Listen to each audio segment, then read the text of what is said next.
Welcome everyone. Good morning. Good morning and a warm welcome on this cold December day. Warm welcome from the EIP-AGRI support team.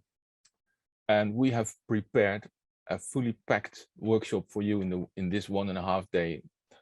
A workshop that we hope is entertaining in the first place, but perhaps most importantly is also going to lead us to a common understanding of how farm data can support farm business in the future. My name is Albin Hunia and I'm from the EIP support team. And you might have guessed from my accent that I'm in the Netherlands and from the Netherlands. And I will be your host in the next 1.5 day. Meaning that I'm not the one who's going to talk the most. This is a workshop after all. You are going to talk most of the time. This morning we will kick off by Kerstin Rosenow from DG AGRI.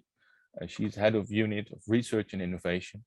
She will welcome you and kick off the workshop. So please, Kerstin, take the floor. Thanks a lot, Albin, for this warm welcome this very morning. So as always, it's a very pleasure to see everybody coming in from all over Europe, all over the world. We already had some weather forecasts of what's going on. So stormy weathers ahead in some parts of Europe, but we hope here we will have a calm and, as Albin says, entertaining and also enriching exchange, because after all, these events are for you to take back a full bag of new examples, experiences, good practices, and whatever you need to work with farm data in the future. So it's my great pleasure to warmly welcome you to this event. We will be more than 100 participants from 28 countries. Some people are still coming in, and you really represent a very large spectrum of actors active in the field of digital transformation of the agricultural sector, of course. So we have farmers, so I've seen some of you already online whom I know from previous events. We have farm advisors, researchers, technology developers, as well as innovation support agents. So the open call for participation in this workshop opened the window also for new actors to join this EIP-AGRI event. And that's always great, because it's always good to have an exchange between experienced and between new perspectives. So the fresh perspectives and insights will be highly valuable.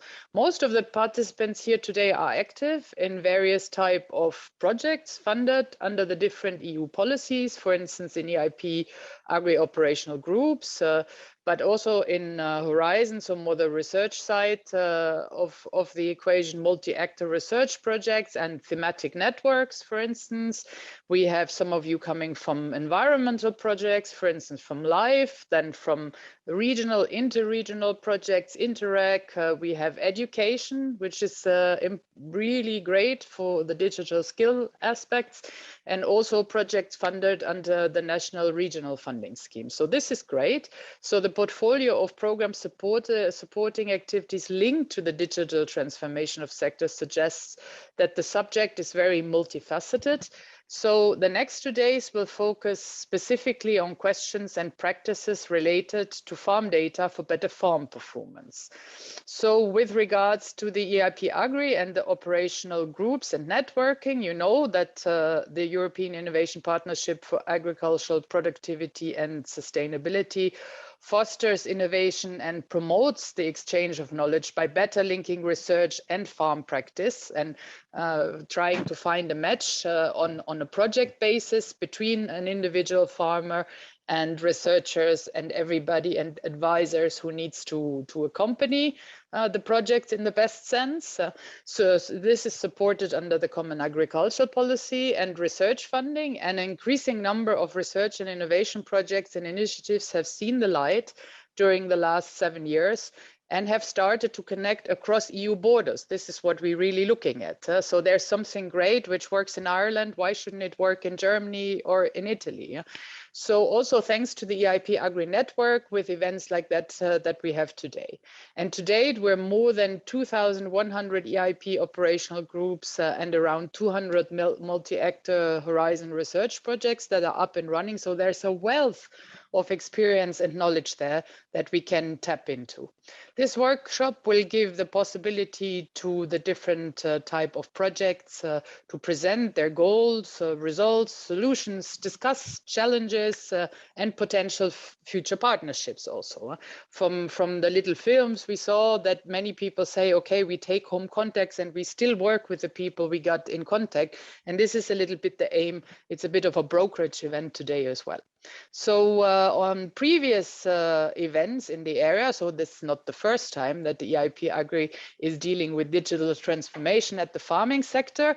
So that's a topic that we strongly support at Commission level as well. So in the last 7 years, there were several thousand people actually that we brought together across Europe in a number of EIP-AGRI events to discuss the opportunities and challenges of digitalization. Only to mention some of these, we had a workshop on data sharing in Slovakia, a seminar on digital innovation hubs in Ireland in 2017, then enabling farmers for the digital age, the role of AGRI in Latvia, seminar on multi-level strategy for digitizing agriculture and rural areas in Belgium in 2018, and last but not least, a seminar for new skills for digital farming that was really skills oriented in Spain in 2019.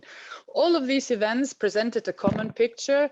The digitalization of European farming is really happening, and there's a great need for innovation, for technology, for guidance, for sound and trustworthy governance structures, for new skills. All of that really sets the frame of what we discuss about today. So with regards to the context of this workshop, you know the potential of digital technologies and database solutions. They really can help farmers to work more precisely, efficiently, and sustainably, improving decision-making and farming practice. And this also helps to increase the farm's environmental performance. So it's about environmental performance, but also competitiveness. So it's both aspects, making farming jobs also more attractive to younger generations. That's what we've heard very much in the last event in Spain. So data is a key determinant for the effectiveness of digital tools and subsequently also a decisive factor for farm performance, of course. There are several ways to generate and use data at farm level, and I'm confident that we will learn about many inspiring solutions of value data today. For instance, collaborative data sharing models play a key role in ensuring the data-driven strategies and add value to the agri-food chain. On the other hand, data sharing also raises constraints for farmers, such as privacy concerns, data protection, and ownership, to only name one possible challenge to the deployment of digital tools. So we will discuss the use of data-based solutions in depth and from multiple perspectives. I'm sure that everything that you bring in will be very interesting. And we will give particular attention to the role of the end user, the farmer, and his and her benefit of all of this. So the main objectives of these workshops are more specifically to take stock on ongoing successful projects and initiatives that collect and make use of farm-generated data to improve farm performance, explore the role of the different stakeholders on farm data collection and use at farm level, and provide an environment to exchange good practices on farm data collection, use and sharing. And to achieve these objectives, this event will promote innovative approaches and results from innovative projects and foster exchange between these projects and stakeholders. So participants will have the opportunities to meet and exchange ideas and experiences with others, with operational groups, with research and innovation projects and stakeholders others working on farm data issues all across Europe. So this will be done in a very multi-actor approach, not only in the projects, but also we apply that to our program. So we have hopefully designed for you a very interactive program to connect experiences across countries, actors and projects to find new solutions together, to learn from inspiring examples, have an in-depth exchange and build relations. That's really key, and networks to bring this conversation further once back home. So I wish you all a very fruitful discussion and lots of things and enriching experience to take home. And I'm looking forward to everything that's going to happen today. And back to Albin, please. And thanks for the teams at the EIP service point side and also in my team for preparing this event. Thanks a lot.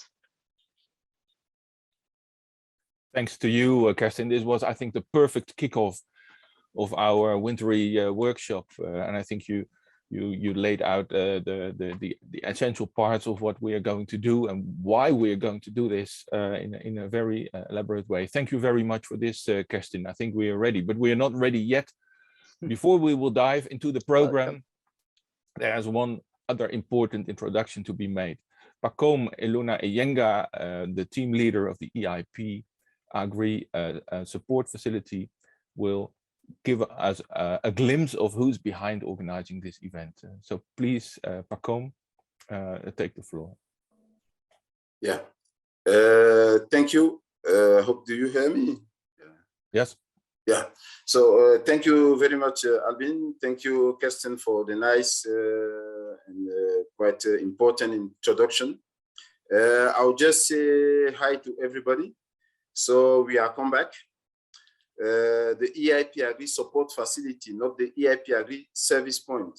It's just that as we are getting in a new period, so we are the support facility for knowledge, for innovation and knowledge exchange, including EIP. As all of you know by now, in the future, there will be only one network, the CAP network, but in between, we will be part of that support, that network. And we will be taking care of the innovation and knowledge for the whole CAP, including EIP. So I would like to thank my colleagues who spend quite a lot of time preparing all of this. Without them, we will not have this event. Sergio Gisescu, who is the task manager, and the other co-task manager, Sabi, who is new in the team, but who has been quite very good integrated. I will not forget our colleague, Albin, who is also new in the team and who is facilitating the first event, the first EIP event from inside. And most important, two persons that are very important, I would say Jürgen Vangeyte, our very good friend, because he participated in a lot of EIP-AGRI events in the past, also related to data and digitalization.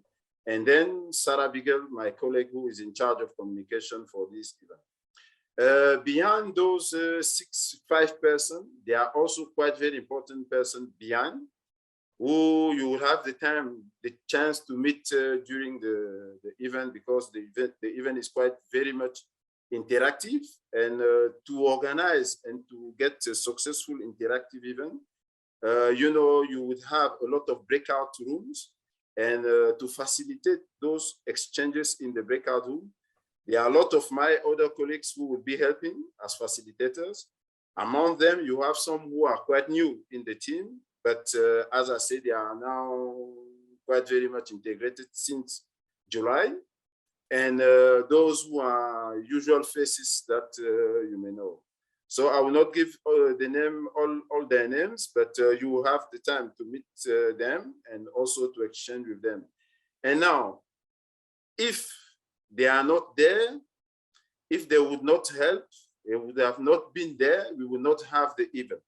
So, you know, I'm talking about the technical support, because, you know, everything is fine. You may have whatever, you have the content, everything, but if you don't have the technical support behind, you will not succeed. So I would like to also thank our colleague from the lot number 4, who is the support facility for communication and logistics.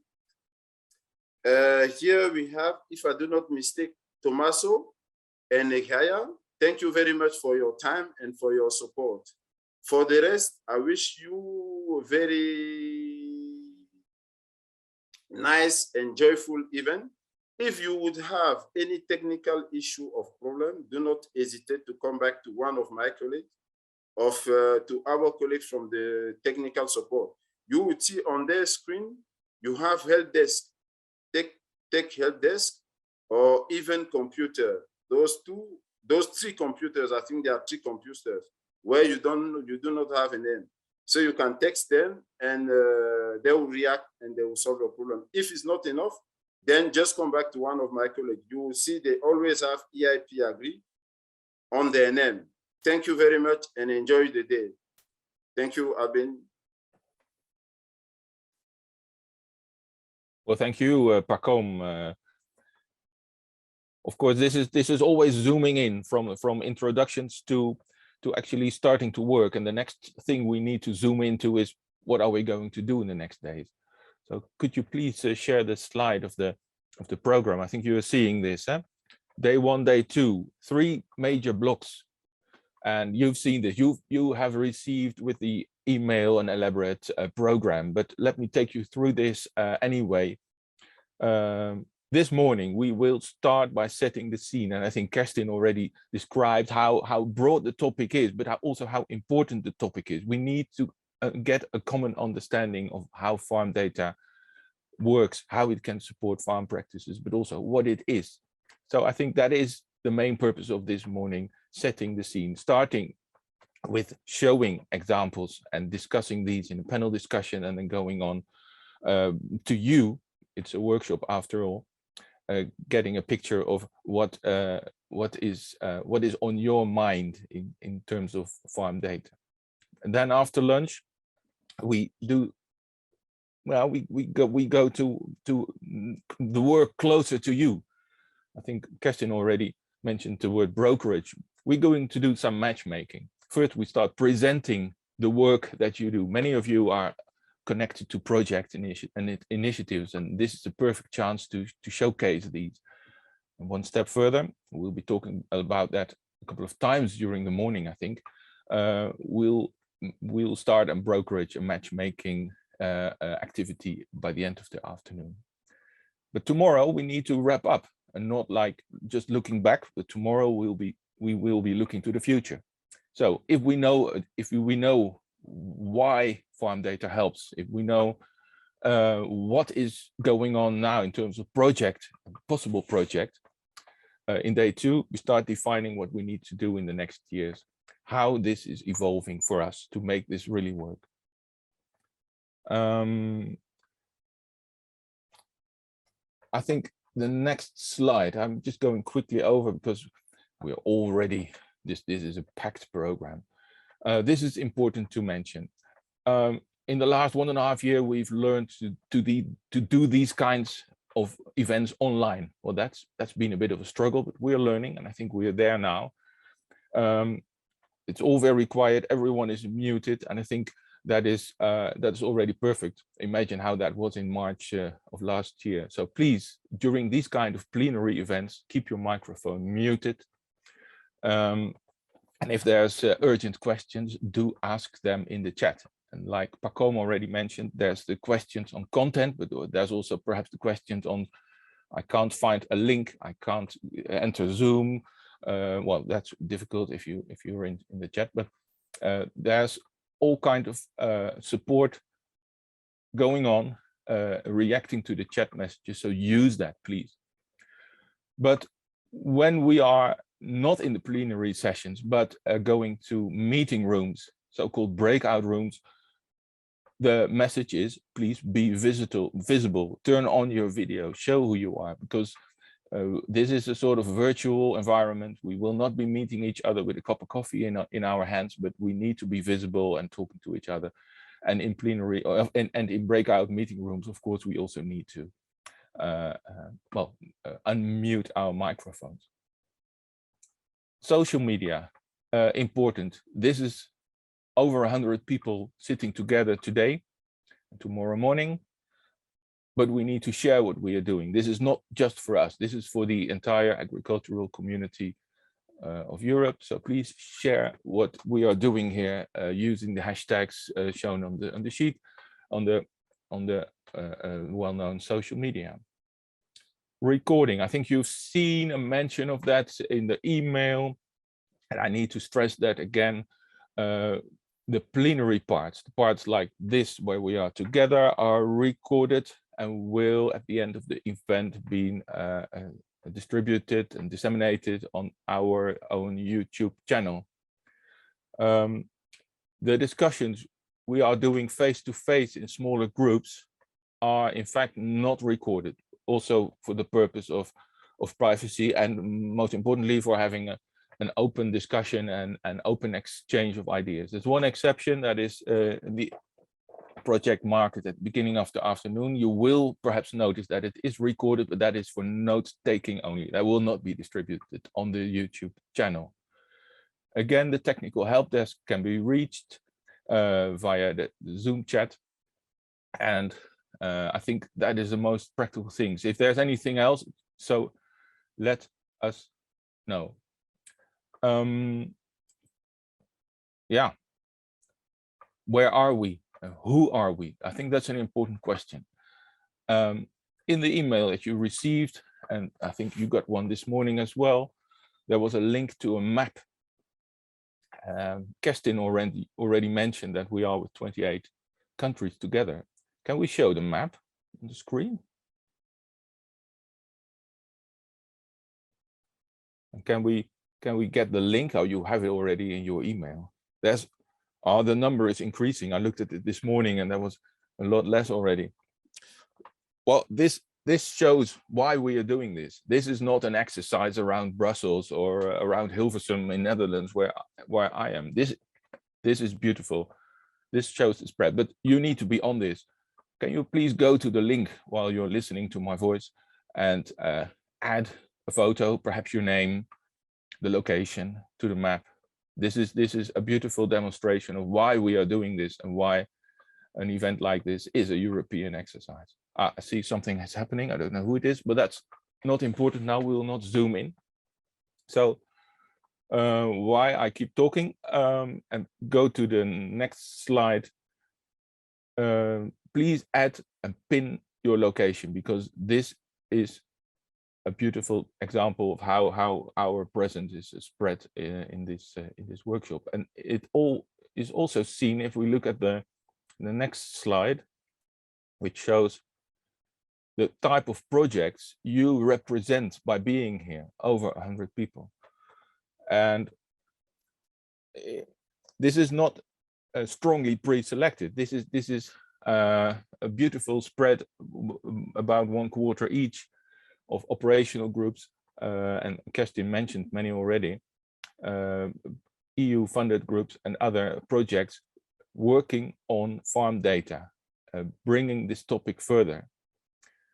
This is so it shows not only the interest of the relevant players, but also how easy it was to get you participating in this workshop. Can you show the next one? Because we zoom in from projects to people. Who do we have on the table? And in a minute or so, I will stop talking and you start talking. But in order to get to know who is around the virtual table, it's good to see that, well, almost 1/5 is farmers and farm advisors already in this meeting room, and almost 1/4 is innovation support agents and technology developers concerning farm data and on-farm use, and of course science and the technology, the Knowledge Institute are well represented as well. What we're going to do next is something I would have loved to do in a meeting room, and the EIP-AGRI tradition demands that there will be a little bit of meeting going on. usually with the clink of a cup of coffee in the hand. And we're not going to do that because we're all sitting far away. And I think that the map demonstrated that as well. But we're going to do a buzzing round anyway. The buzz of meeting each other.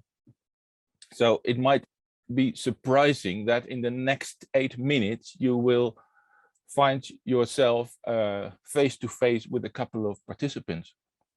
And the objective of this exercise is just getting to know your fellow participants. 8 minutes with 5, 6 people, not a long period. So please quickly introduce yourself, put your microphones on, put your video on, introduce yourself and explain why is the topic of the workshop important to you.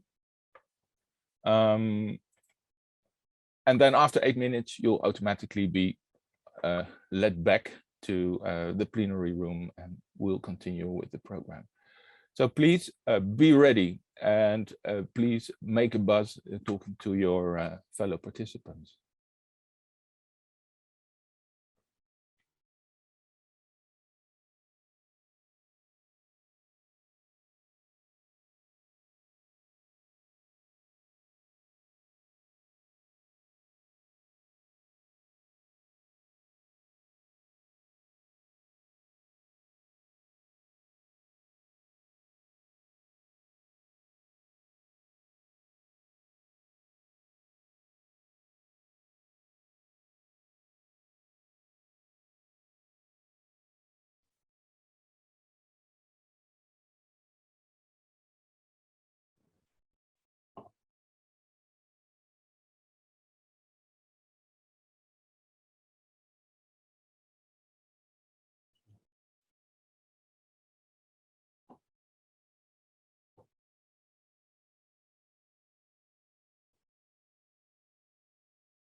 So we'll wait a minute when everyone is coming back. So I hope this worked. I hope you did make a buzz. I hope this was the perfect opportunity to get an idea of the diversity of people that we have around the virtual table today. It was very quick. It was impossible, you know, to it was impossible. give the time for everybody to present. So yeah, this is I expected this. I ended up in a room and then I thought, oh, you have to start talking immediately. 8 minutes is too short. We managed. Good. What we will have to go into the content of farm data. Why are we here? But there's one thing that we need to show right now, and that is your input for the open space project market this afternoon. What we will do this afternoon is have a project market, and that project market, I mentioned it before, starts with demonstrating, with showcasing what is going on. Really, this is the work that most of you are involved in, and the rest of you is probably going to be very interested. The second step is you coming together. So these are the projects we're doing now. What are the next topics to be tackled in the, well, next 2 years, whatever, you make it up. What we need from you is the topics that you want to discuss so badly that you would even host the discussion this afternoon. You have seen the link, and the link is in the chat now. Put your ideas on the ideas board, which is quite simple. You go to the ideas board in the link, and maybe I'll give you a couple of seconds to just click on it right now. I'm waiting. Go in the idea board, look at what is there already, and add your own topic. Go to the little pink button with the plus on it, and then a little pen appears, and then you just write down, this is going to be needed to be discussed in the next years, and we'll start this afternoon, and it will bring the people in this workshop together. It's an opportunity that you rarely get. So many people together, focused on the same topic, willing to discuss a common topic, and maybe something comes out of it. Maybe by the end of the day, you have the start of a new project, a new initiative, or a new network. So use this event as a matchmaking event, and please start putting down, if you haven't done already, which topic you would like to discuss and perhaps host this afternoon. It doesn't need to be perfect, huh? This is what a workshop is. It doesn't need to be perfect. By the lunchtime, we will make something out of all these ideas that you put on the ideas board, and that something is roughly what is shown now on the screen. We will make a selection, we will clean up a little bit, and we'll make topics for you to choose. And these topics will be discussed in meeting rooms, in breakout rooms, hosted by someone, probably the one who brought up the idea in the first place, and facilitated by the team. So what you see now is a rough version. Put your ideas in the ideas board in the link, add more, what is important for you to discuss this afternoon, and bring others in this workshop together. And then by lunchtime, we'll make a nice sign-up sheet for you to choose your discussions in the afternoon. So we needed to stress this. Thanks already for all the people that put ideas on the board already. And let's, before lunch, make this work.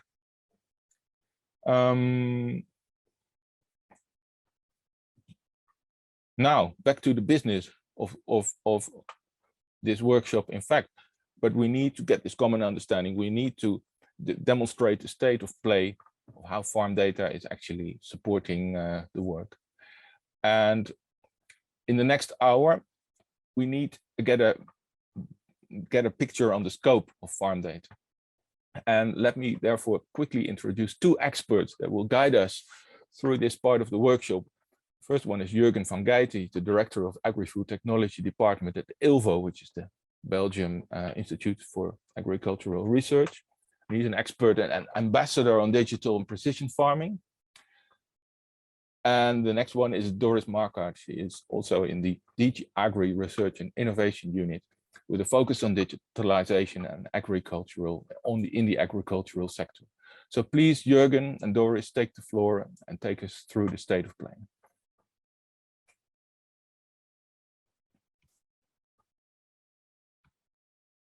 Thank you very much for giving me the floor. Can you see my presentation?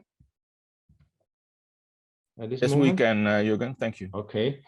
Thank you very much. In the next 10 minutes, Doris and I will have the possibility to introduce you very broadly into the topic, and we will start doing that right away. I really wanted to approach it a little bit high level and first talk to you about some trends that are influencing the way we produce our food and the way we demand for food. If we look at it from the level of the people, we see that the demographic developments already challenge us to produce 50% more by 2050. And we see that with the raise of incomes, we will be confronted with changing consuming patterns. There is also the technology component, where we see that at a very rapid pace, new innovations are coming into the agri-food sector. I'm then talking about technologies like AI, robotization, automatization, the use of Earth observation data, and more. But also more fancy technologies like, for instance, virtual reality that is just at its first breakthrough. And finally, maybe the most important one, drive the environment. Climate change, food waste, and scarcity of our national resources are challenging the way we are producing our food. On the other side, we see some forces that intertwine with these trends. Trade and agreements have a high influence on how food is available all over the world. And if you look today at the economics of our value chains, we see a big globalization there, and that makes a challenge for smaller stakeholders to be part of that. Further, we see that our food production system is innovating at an incredible pace. For instance, an example of that is how more and more precision farming technologies, which is also part of the scope today, are finding their entrance in our food production systems. And finally, and not the least one, we see a huge transformation of our marketplaces. We see horizontal and vertical partnerships and integrations, and we see more and more business to business digital platforms arising, also business to consumers and online food selling. What does that mean? It brings us three, if in this interaction between these trends and the forces, as we see three big challenges coming up. First, ensuring agricultural productivity, conserving land and water resources, and finally, guaranteeing safe and healthy food. So what is the European answer to these big challenges? We are making a move towards a green and digital agriculture, a move that has already, of course, started some time ago. Already in Cork, it was clearly stated that our rural economies and our rural businesses would only be able to do sustainable improvements if we focus on digitization and on knowledge. It was made stronger in the Green Deal, where it was clearly stated that these digital technologies, which are in the focus today and that produce this farm data, are one of the critical enablers if we want to reach the sustainability goals of this Green Deal. And of course, in the end, the most concrete formulation is in the strategy, the Farm to Fork strategy, where we stated that we need a green and digital transitions in our farms. Well, coming a little bit more to the focus of today, how can digital technologies and database solutions that create these farm data help? Well, already for some time, we know this is done by the three-step circular movement of first sensing, then doing a smart analysis, making the planning, and get this implementation to smart technologies.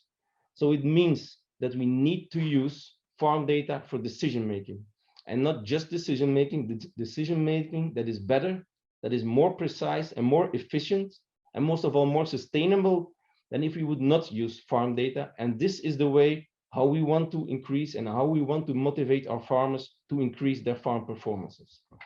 Am I just putting this in a presentation and or just a statement from me? No, there are more and more publications supporting this, and there are some very interesting reports that I invite you to look into that state that we really can expect a high impact from Internet of Things, robotization, artificial intelligence, and big data.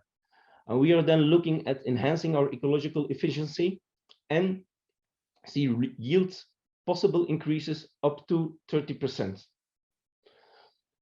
Did we, or are we today just starting on this journey? No, we're not. Actually, already, and I was there at the start in 2015, we started with a focus group on precision farming, and we did many initiatives, as already was mentioned in the introduction. And another one that I specifically want to mention is the seminar on new digital skills for digital farmings. And what did we already learn there?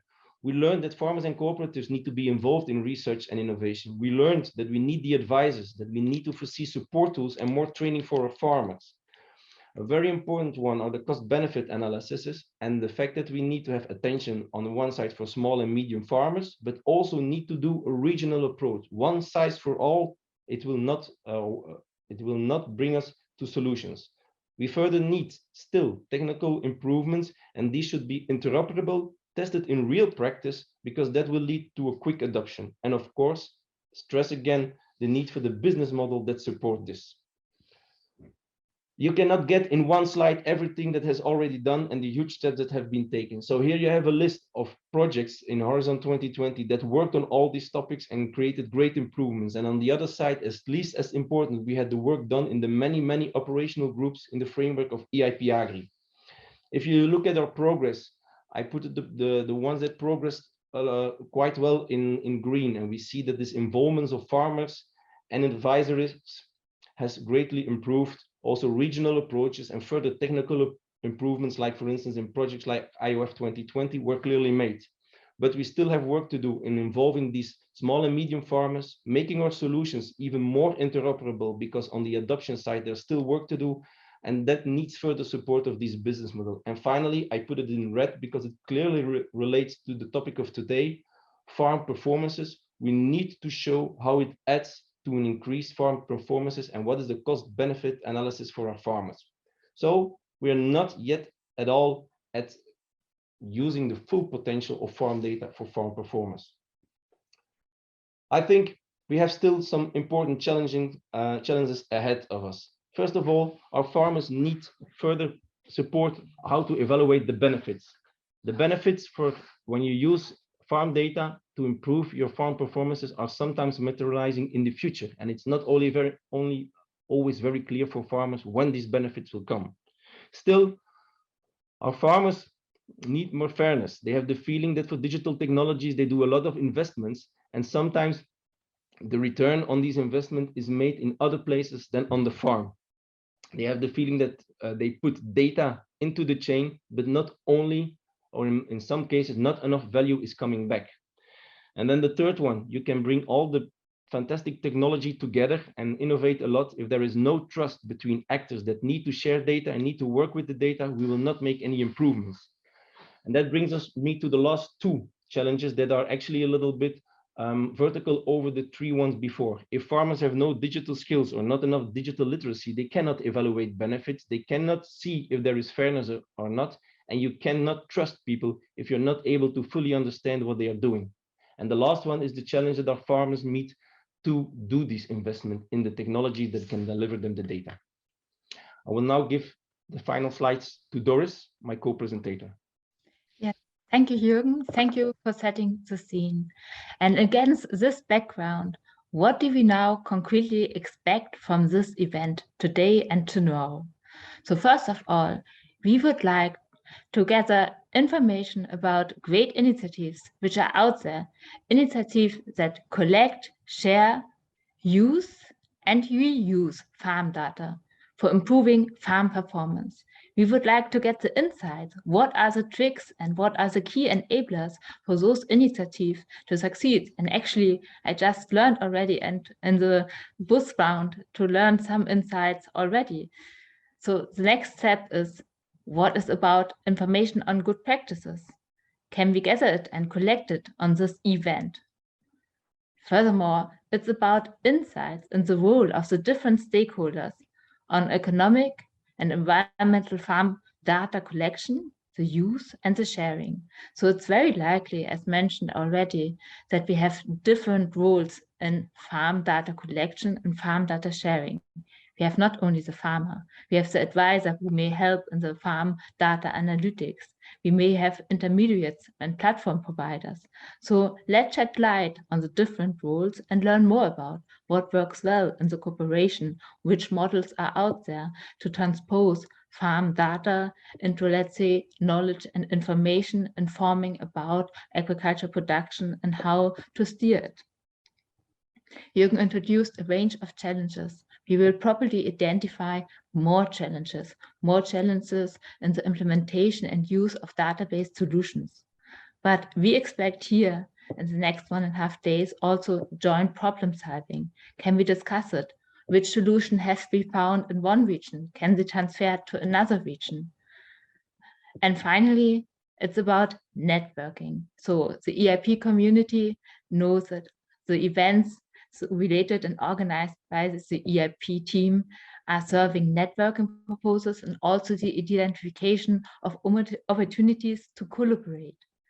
And actually what we hope and what it's about, we are talking about EIP community, we are not only referring to the, let's say, the operational groups and the members formally involved, but stakeholders interested in EIP activities and actively engaged and in the interchange. And we hope that the newcomers within this event also feel part of the EIP community and it's reinforced. Next slide, please.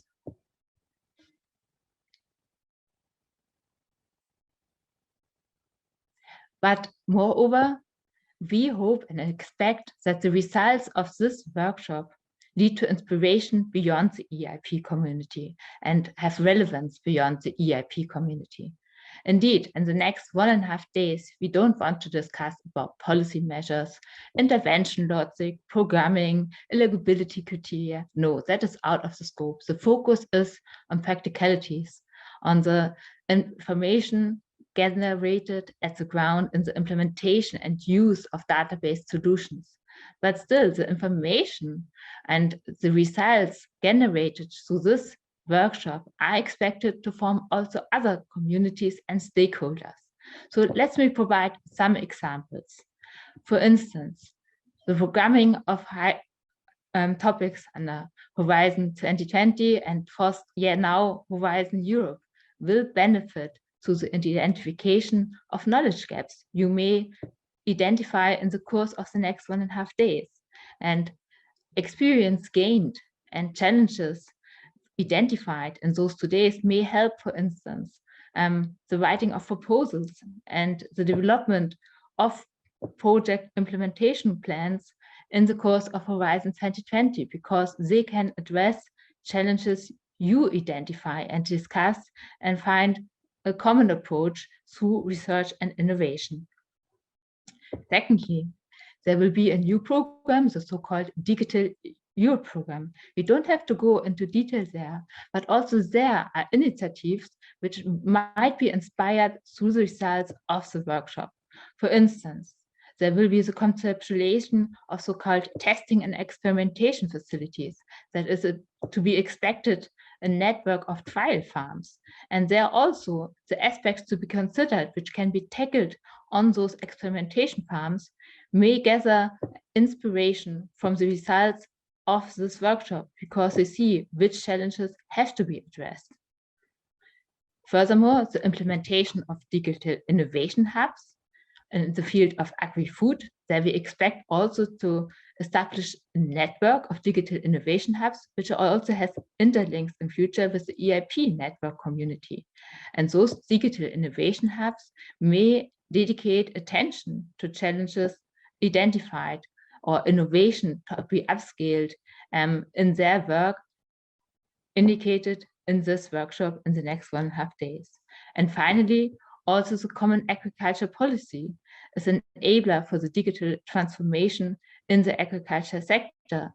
So there, for instance, the result of the workshop may inform to tailor AGRI's activities. AGRI's, the Agriculture Knowledge and Innovation System. So where can we give particular attention to, because it's of relevance for the community in the field of digitalization and database technology solutions, apologies.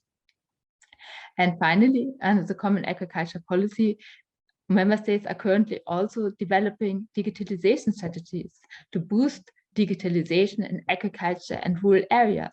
And findings of this workshop may also inform the preparation of the digital strategies, because they may inspire about innovative solutions which are to be considered, or for also challenges which have to be addressed through digitalization strategies. And with that, I look forward to learn more within the next 1.5 years and to gain insights into your experiences. Thank you. Thank you very much, Doris, for making this very clear. I think now we can move to a very exciting part also. We have a number of very inspiring videos ready for you now, and we will switch to the videos right now.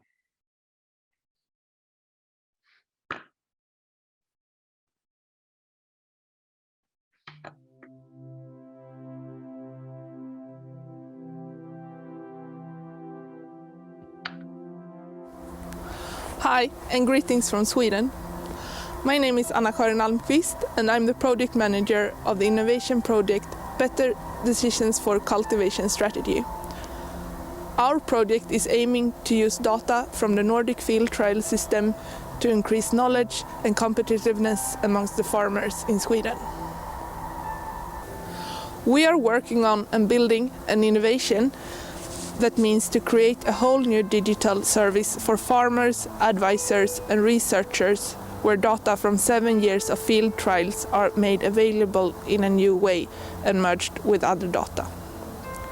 We want to build a service where we can rely on additional data, such as weather or geological data, but also based on the user's conditions on the farm and the parameters that the farmer and other users enter. Based on individual needs, our service can create a basis for decision-making for farmers and advisors, which increases business value and the ability to make relevant and well-founded decisions. Our main challenge is to create a user experience that is useful, helpful, and can create value for the farmers and advisors. But we also want to get in contact with other initiatives around Europe. We want to know more about which data point that can be available in the future, so that we can adapt and build our service towards the future.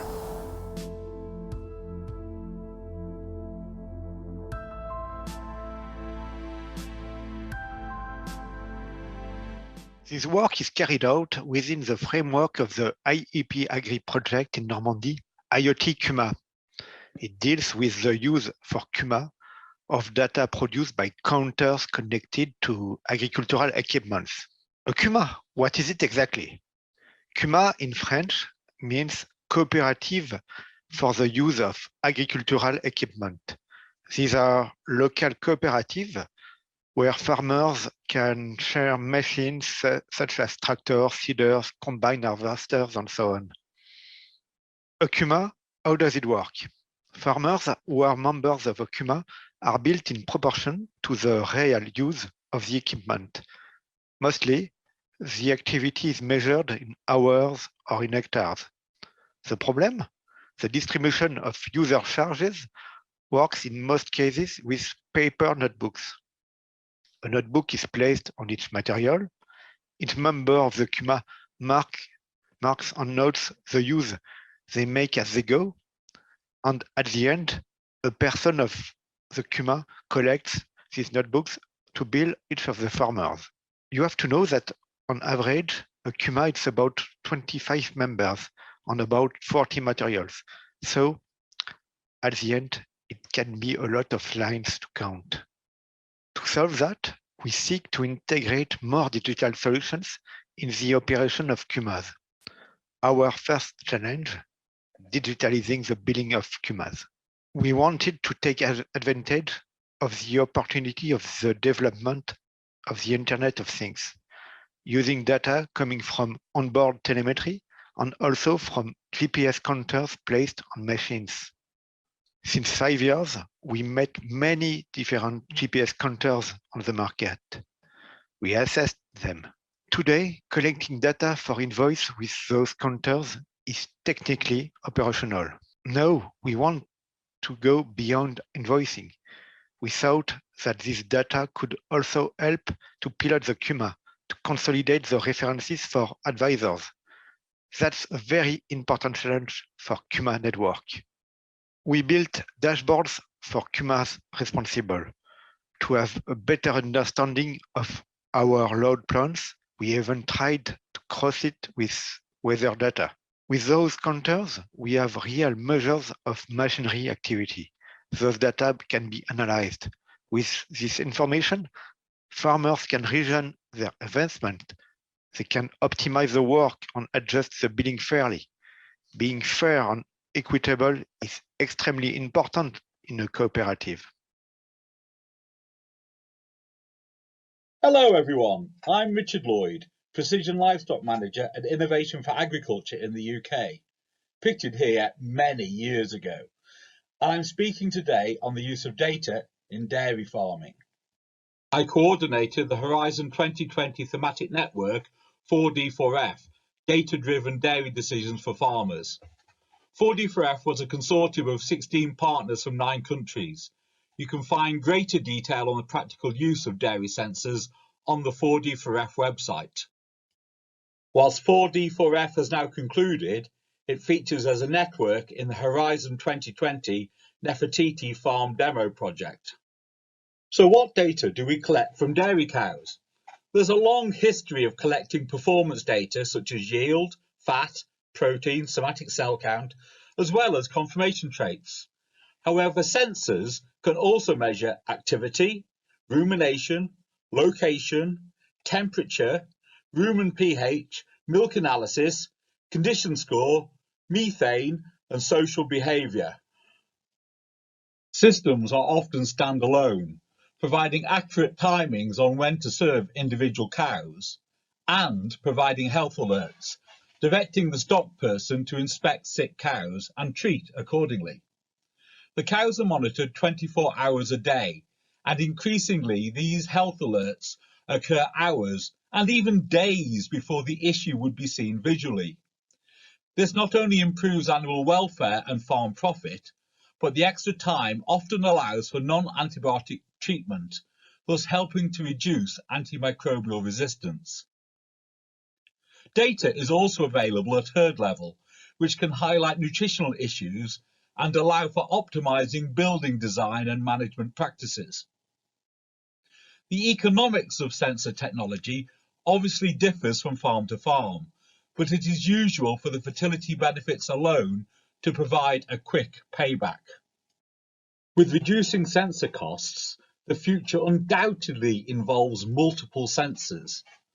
4D4S Research Priority Report highlights the need for research on integration of multiple sensors and data into one system to provide real-time information and action points for farmers to base decisions on. Combining sensor data with management data allows for the implementation of standard operating procedures, which can automatically contextualize the health alert.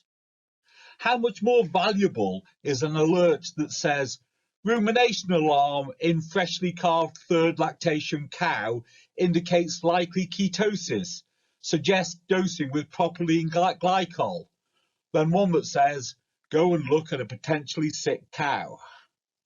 Sensor information, combined with a comprehensive farm management system which records management actions and animal parentage, opens new possibilities in sustainable genetic improvement. It is easy to see the value in aggregating data, resulting in genomic evaluations on traits that not only make livestock farming more efficient and profitable, but also more appealing to an ever more discerning and environmentally and welfare conscious consumer. Longer living, more productive cows have a lower carbon footprint. Add this to a future ability to breed for lower methane emitting cows, and sensor data has the ability to become the ultimate tool in dairy farming sustainability. However, let's not underestimate the role that sensor data can have in improving the quality of life of those who work on the farm. The benefits are not all calculated in euros and cents. Thank you for listening, and I look forward to a stimulating discussion later.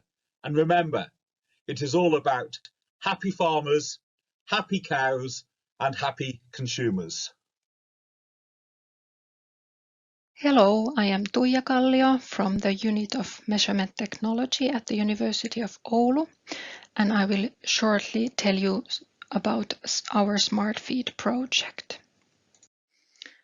So in our Smart Feed EIP-AGRI operational group, we have University of Oulu and ProAgria Eastern Finland, that is the local rural advisory services in the area.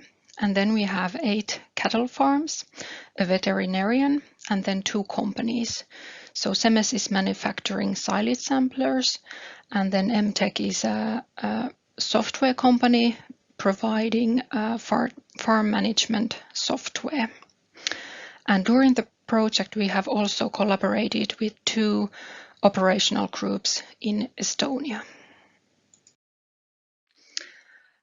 The challenge currently has been that the silage analytics require too much time, and due to this, accurate optimization of feeding is not possible on a daily basis.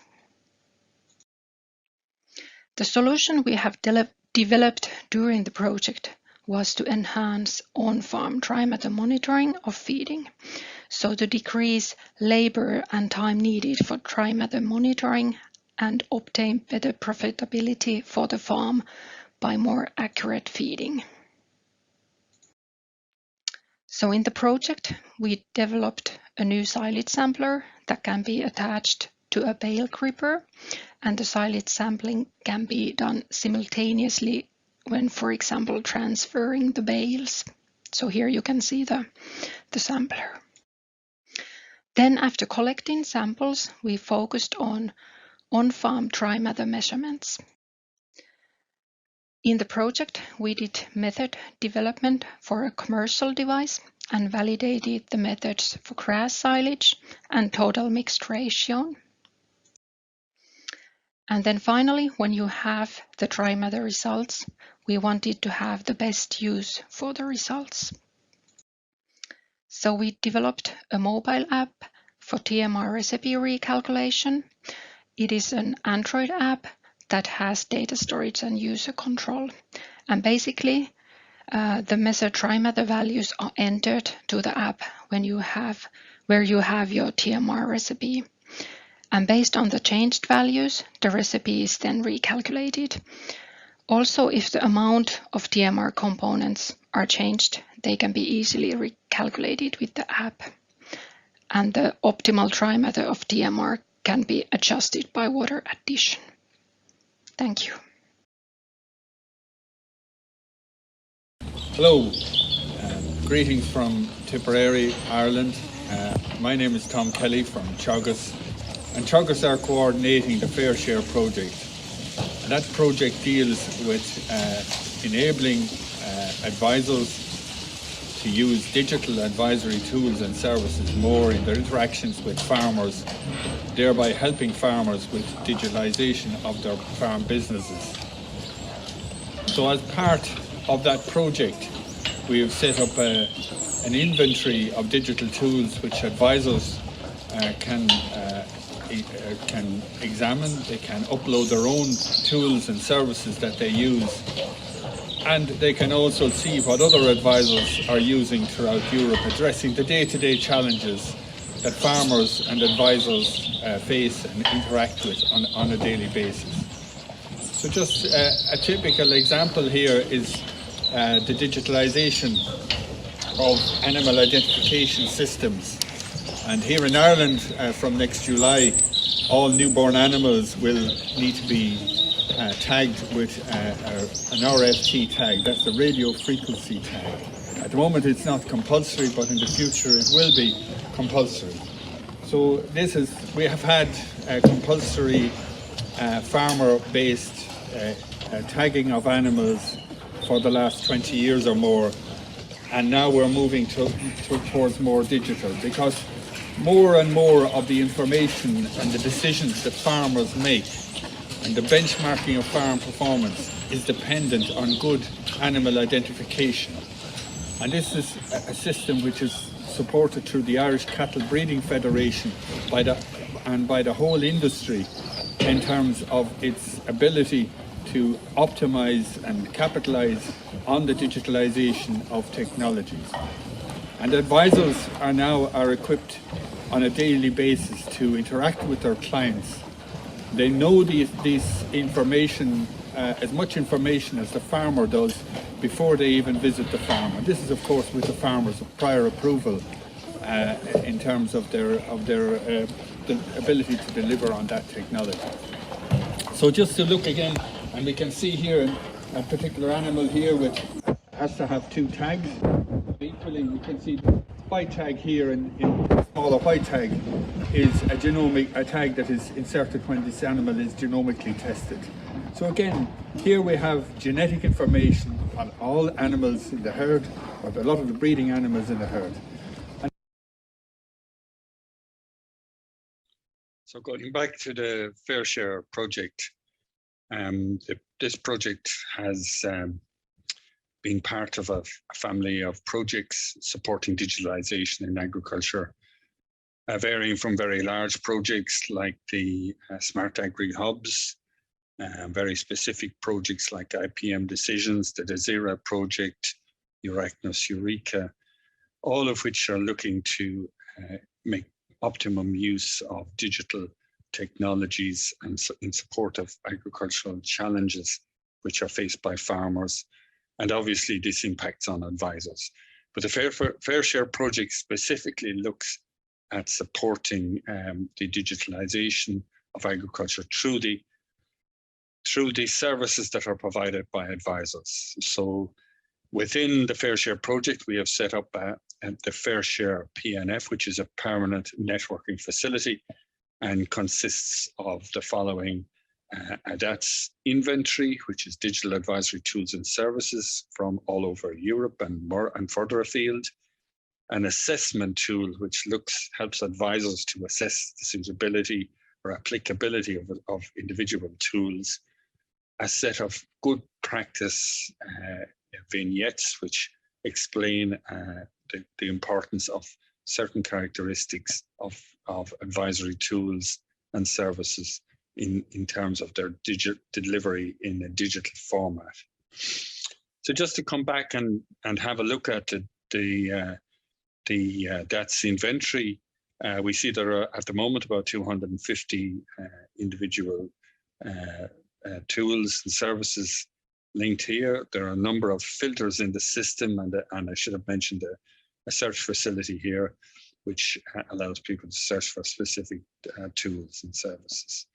So within that, we can break these down by language, country, agricultural sector, category. And within the categories, there are three large divisions. There are communication tools, there are e-services type tools, and then there's organization type tools, which advisory services would use. So again, we have filters there around delivery mode, so whether they're suitable for phone apps or for a PC only, or whether they're connected through broadband or connected through broadband or other connectivity issues arising with them. And also in the end, the challenges addressed.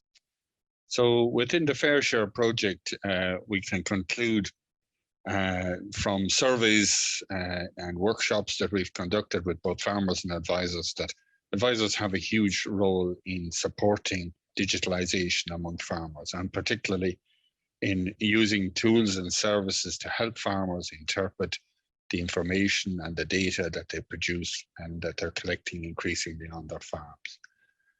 So I suppose the challenge that we face as well within the project is to ensure that advisors in many different contexts and countries, etc., benefit from this, and the Fair Share will try and help to improve that by the sharing of the knowledge around digital tools, around good practices, etc.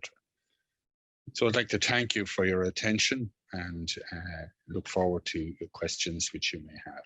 Thank you very much.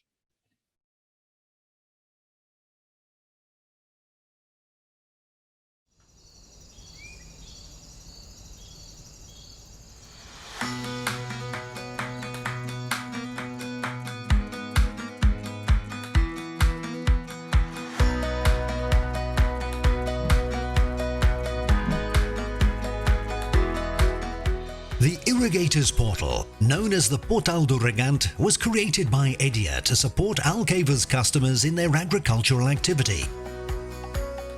The portal offers a public area and a private area accessed by a password. Through the portal, customers can see the listing of their properties, the plots they registered for each campaign, and invoices issued in their name with payment status, in addition to water readings and consumption. Beyond information, the portal also provides a set of tools covering technical and economic aspects for the customer's own crops. Examples include weather forecasting, irrigation advice, simulation of crop accounting, simulation of land suitability, and even a comparison between estimated values and the volume of water actually consumed for a customer's individual crops. Weather data covers the previous 7 days, and forecasts are for 5 days, from a set of 12 weather stations available for free consultation. Users can download this data for 3-month periods and use it in their own irrigation control systems. In the invoicing area, all issued invoices are accessible along with their payment status and can be downloaded in PDF format. Customers can also consult their own energy profile and see whether there are opportunities to save on the costs of water supply by watering at times when the cost of energy is cheaper.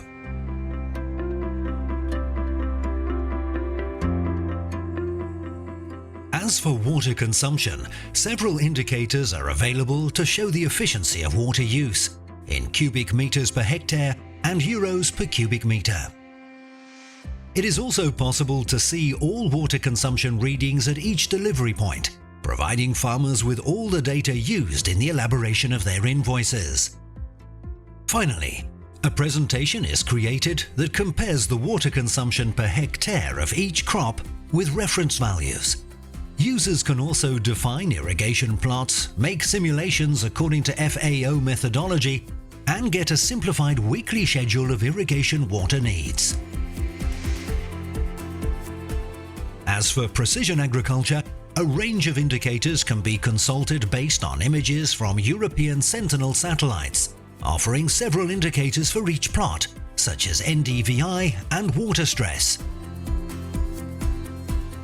A simplified version of CSAP, the Technical and Economic Aptitude Simulation Engine, is available on the Irrigators portal, allowing the simulation of any plot for selected crops.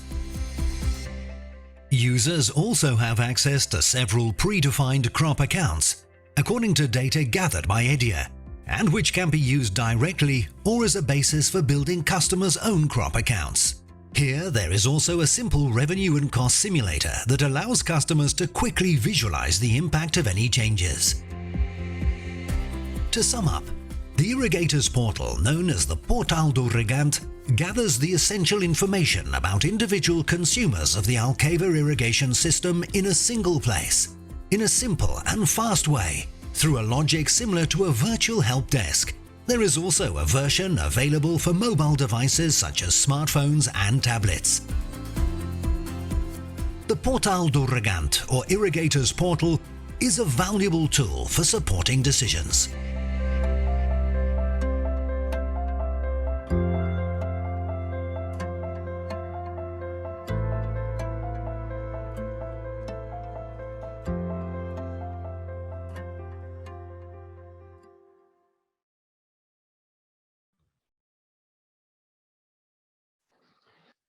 I think these were some very impressive videos, and what is very nice that for the coming discussion, the coming panel discussion, COVID could not stop us to get in direct contact with the people that just presented the videos. So we have here with us Anna, we have Stefan, we have Richard, we have Tuya, we have also Tom, and we have Pedro. I'm very happy to see that a lot of questions, or at least quite some questions from the chat, are already coming in. And that means that I have a first question from the chat for Anna. Anna, are you online? Yes, Okay, Anna-Carin, I'm online. Hello, great to meet you. Anna, there was a question from you coming from the chat saying, have you collected the feedback of farmers already about the operability of these services? So what is the feedback of the farmers that you got? I've had the first preview of the project today, so it's still developing. So we are going to have 2 pilot groups during spring. So we haven't had any comments from the farmers yet, but we will have when we are testing it out. Okay, but farmers are indeed your main focus point, or you're also addressing other stakeholders? Yes, it's both for farmers and advisors. So we'll have both groups in the pilot. Okay, thank you very much. Stefan, a next question is for you. Welcome in our panel, first of all. The question that I got from you, maybe you already saw it in the chat, is what are the main difficulties you find to operators to use this new technology in tractors? Are your members easily adopting the new technology is, I think, the question. Yes, you have to know that in CUMA, the responsible are most of the time volunteers. So they spend a lot of time with the administrative part, and it's really a burden for them. So the first promise of the salespeople of counters, connected counters, is forget your paper notebooks. So the adoption is quite easy. The first adoption is quite easy, but after they have to be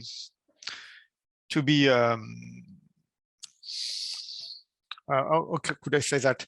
They have to be they have to know how to use their Excel spreadsheet, for example. So the counters are very easy to to stick on the material. You have just a magnetic system and you have a platform, but after you have to use the data, and that's the most complicated part indeed.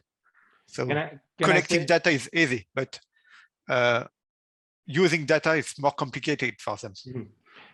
Can I summarize it that the lowering of administrative burden is convincing your members to step into it, but it's challenging in the next step to start working with the data, and that there we are a little bit also working on skills and supporting the farmers on how to use the data? Yes, that's it.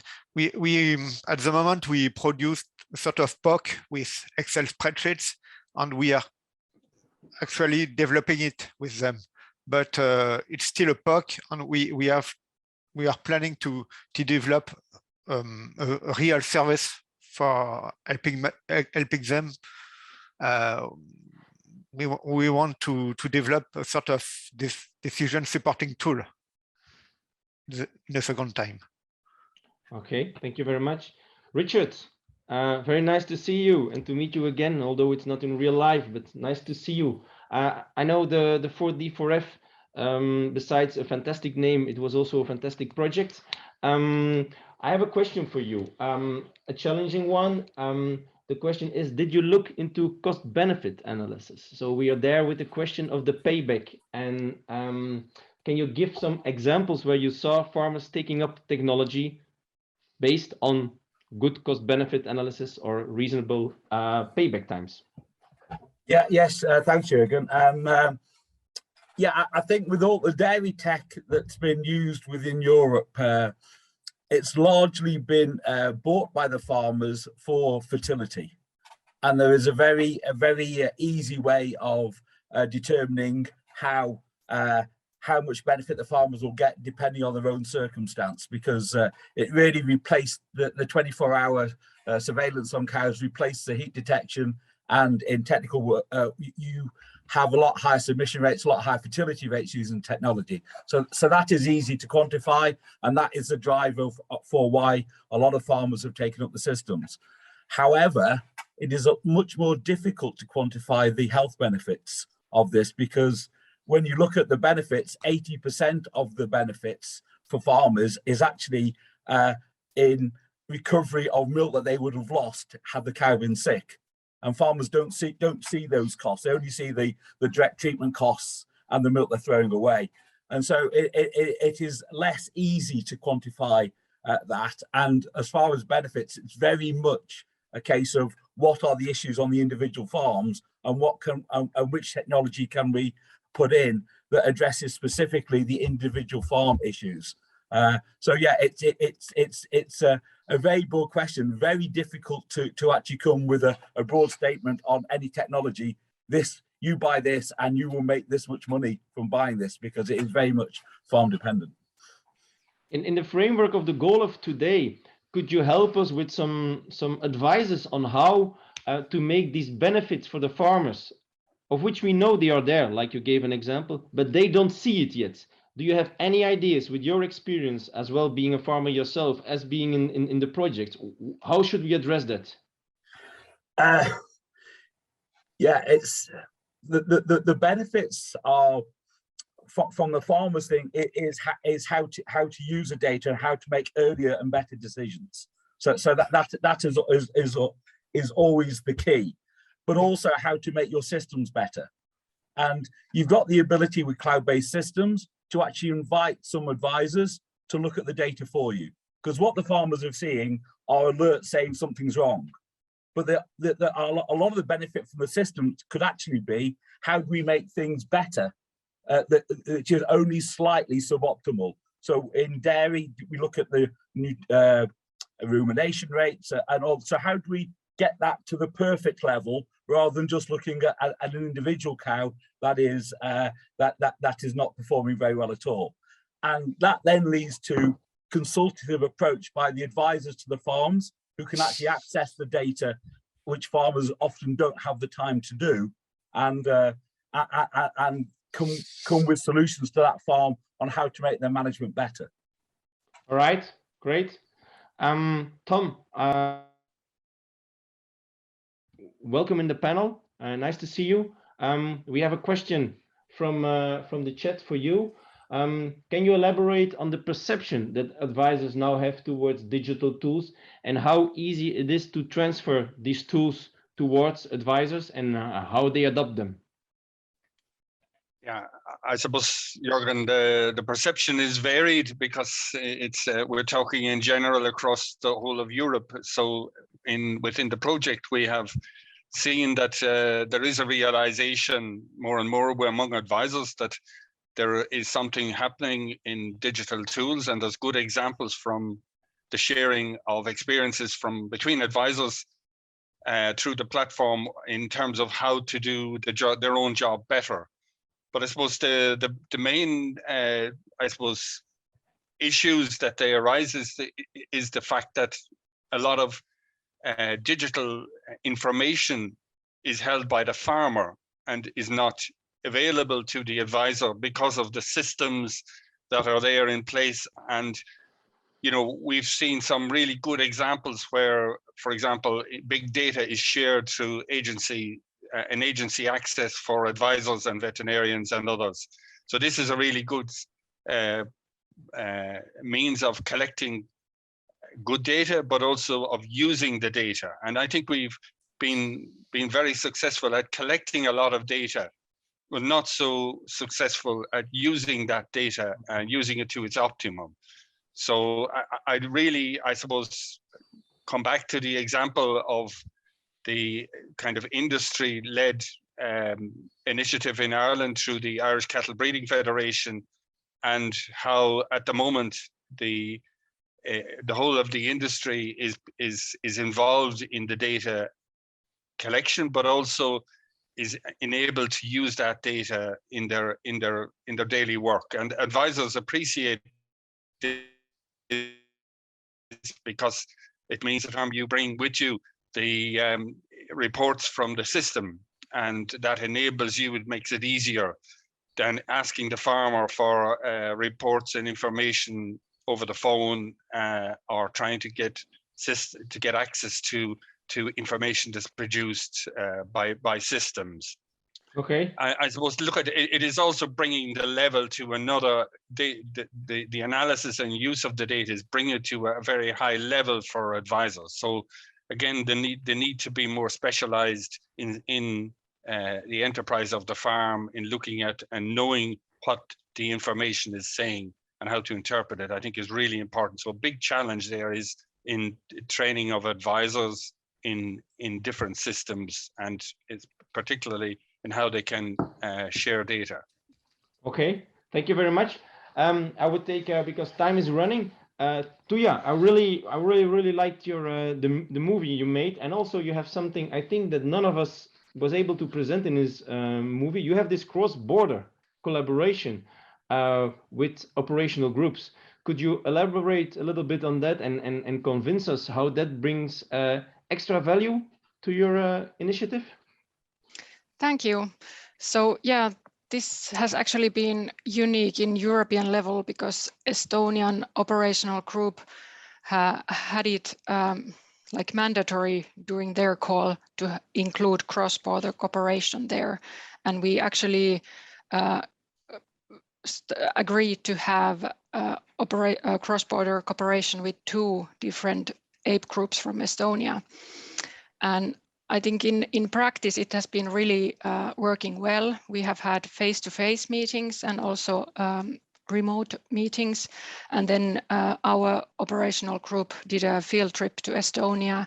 And I think it was also good for our operational group to build trust within the group. And it was nice to also to benchmark 2 different countries and what are the similarities and differences between the countries. So I think it has been really fruitful, and we have continued the cooperation after this, our Smart Feed project. We have had new operational groups in both countries, and we also have currently sustained Eranet project that we are also cooperating there. So that's really great to hear. The workshop is about today is about increasing farm performances. With your solution, Do you have an idea? Can you put a number or a value on how much farm performance you could create, and how well also it was taken up by farmers? Yeah, of course, during doing our development work, we had piloting phases where we collected feedback from the farmers, and so I think the gains were that we could collect the instant feedback and then do further development, and also with this solution, our ProAgria Rural Advisory Services calculated that if you are, for example, feeding 5 percentage point too dry silage, then it could have like 400 to 500 euros extra costs for the farm. So you can really have economic benefits with using the system. Great, because that is what we are looking for indeed. Jose, Pedro, or should I say Pedro or Jose? To be honest, I don't know. Okay, Jose then. Welcome in the panel. Also, I have a direct question for you from the panelists, from the participants.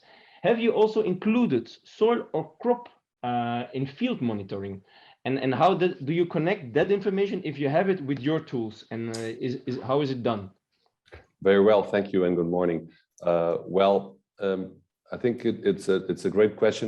It gives me the opportunity to explain a little bit that we are not a service company. We are not selling this service. So we are a water utility, a public water utility, but with a mission of regional development. And so we're giving away this service for free, and we haven't included soil or crop monitoring because we have, well, an internal debate whether should we go further in this detailed analysis, because if we do, we became a competitor with the service companies that are already here on the region, selling doing their businesses. So, and we don't want to, well, we have an internal debate whether we should go into that detail or not. Another important thing is that we have very different farms here. So we are servicing around 120,000 hectares. We're irrigating 120,000 hectares with around 3,000 clients. But some of them have 1, 2, 3, 5,000 hectares under management, and some have 3 hectares under management. And so completely different realities. So the large ones, they have their own agronomists, they have their own technical staff, they have their own systems, they have their own companies giving technical advice to them. They're completely independent, and they just use our portal as a way to get detailed weather forecasting, for example. A smaller farmer, in the other way, does not have all that support, does not have an agronomist, dedicated agronomist, and so he needs advice whether how much water should I put tomorrow on my crop, and there our portal is very efficient in that. But so I think it's crop and soil monitoring will be a way to go. I think my personal dream is to have a lot of these sensors and shared in the specific or more representative crops, and share that data with everyone. Okay, so, I think it's. Thank you. First of all, thank you. So actually, you're a great example of combining public information, public data, with private data or with farm data from the farmer, business data. So that's very nice, and also very good that you come with your personal dreams to our workshop. That is.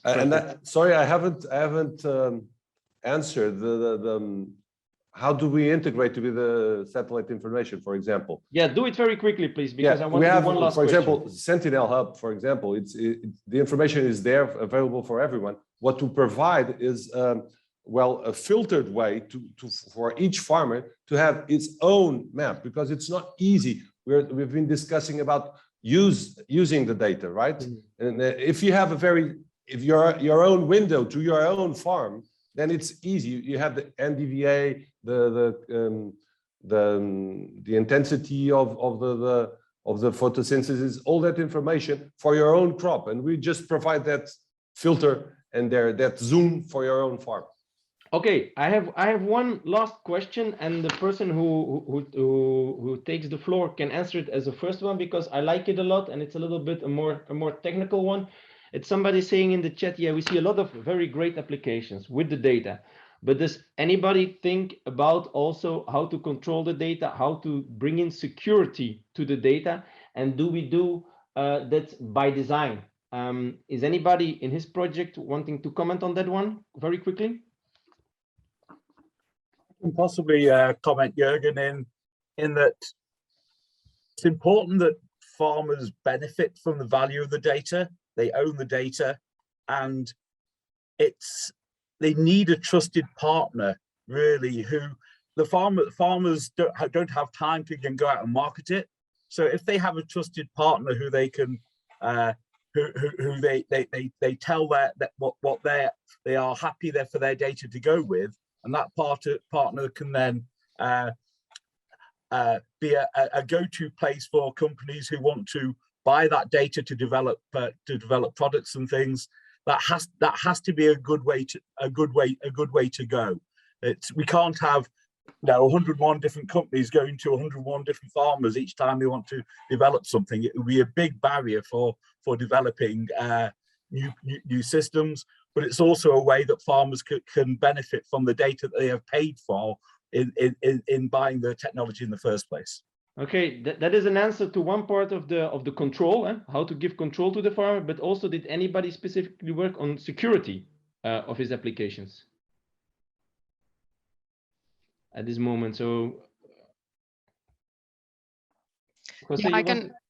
Go ahead. I can just quickly comment that we included in our application this user control, so that with the user control only those who have access to or have the user information can access to it. And with this, then you can, for example, within the farm, give the user information to their own advisor and farm employees, so then they can share the data within the application, but then prevent from others to see it. Okay, thank you. I think with this last comment, we really kicked it off. I think this was a very interesting discussion. I would really like to continue this one, but we can do it after in the breakout rooms. So I will go back to Albin now.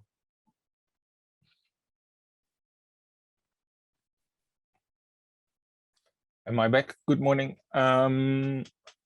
We are pressed for time, and what we see now happening is that we are actually talking together, and we need that time, and we will have that time after the break. I think you deserve a coffee break now. We will try to answer all the questions that were not answered in the panel in the chat afterwards. So please be patient, and we will try to have all your questions answered. One last chance to go back to the aforementioned ideas board. Many ideas popped up. Thank you very much for that. Important, if you didn't do that already, put your name there. Which discussions would you like to host, so that we during the lunch break can make a nice set of meeting rooms together. So please go back to the ideas board, put your names there for hosting discussions if you didn't do already. We are giving you 10 to 15 minutes. Well, time is pressing. Almost 10:50, maybe 2 minutes later, we will start again. So please use the time for coffee and a convenience break. Hope to see you back in a minute.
Welcome back, everyone. Well, I hope everyone is back.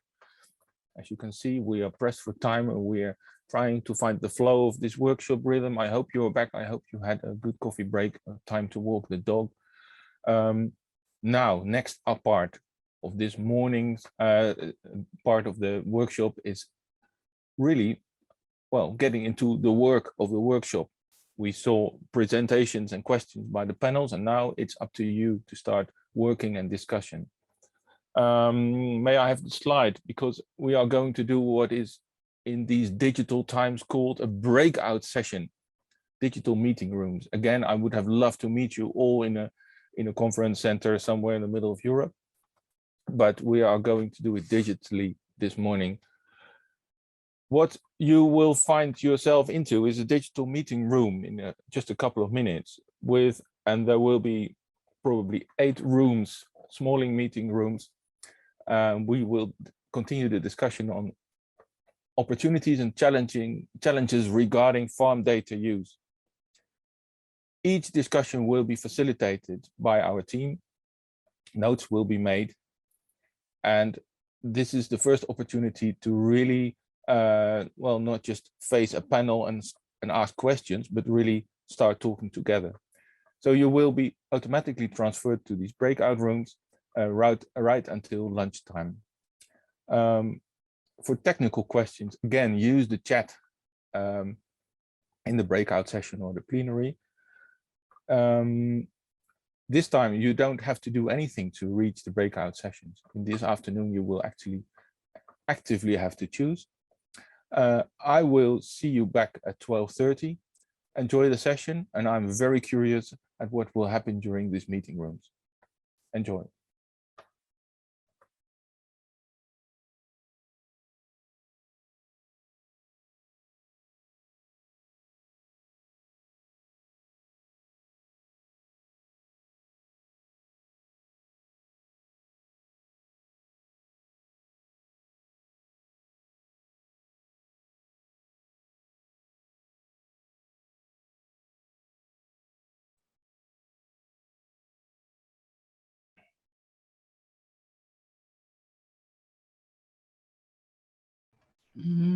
Hello, I'm sorry. I Johanna, don't yeah. seem to be. Yeah, hello, Hannah here. You were not transferred yet. Yes.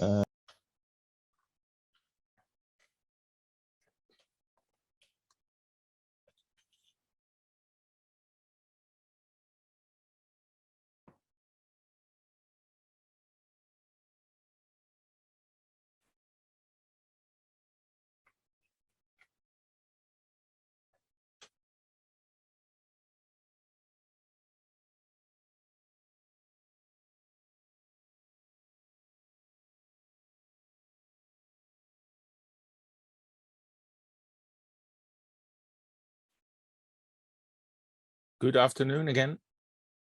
I'm spotlighted to announce lunchtime. What I got back from several sources is that there have been very good discussions going on.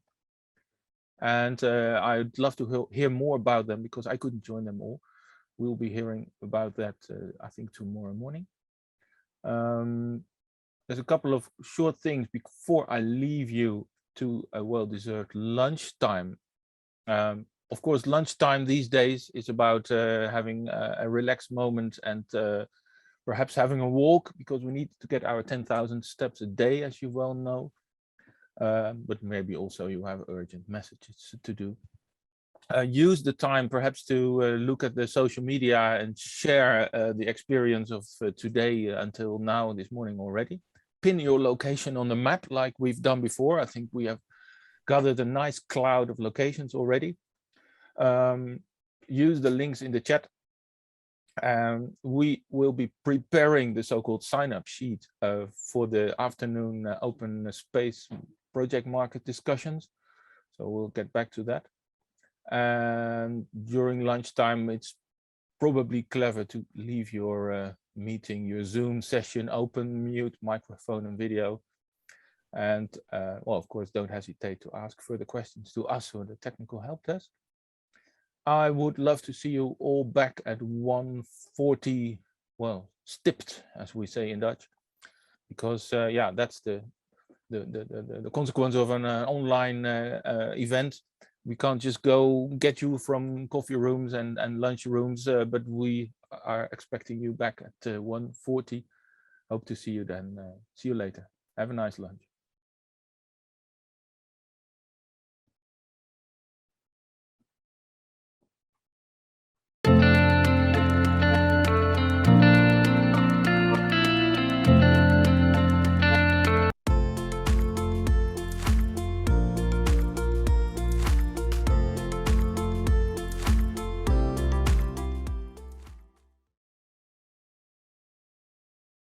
Hey, good to see you all. Great to have you back. I hope you had the time to relax, perhaps have a walk, do some urgent messages, and be back here for the afternoon, because we are not ready yet. We've only just begun. Do you know, in Holland, I'm looking for the English word, we're calling it the after lunch dip. Is that a familiar term across Europe? The risk that you have eaten, you are fully ready for the next part in the afternoon, and then you discover that you are not ready because there is an energy dip. Okay, I'll promise I will do this only once. Please, can you go to your screen?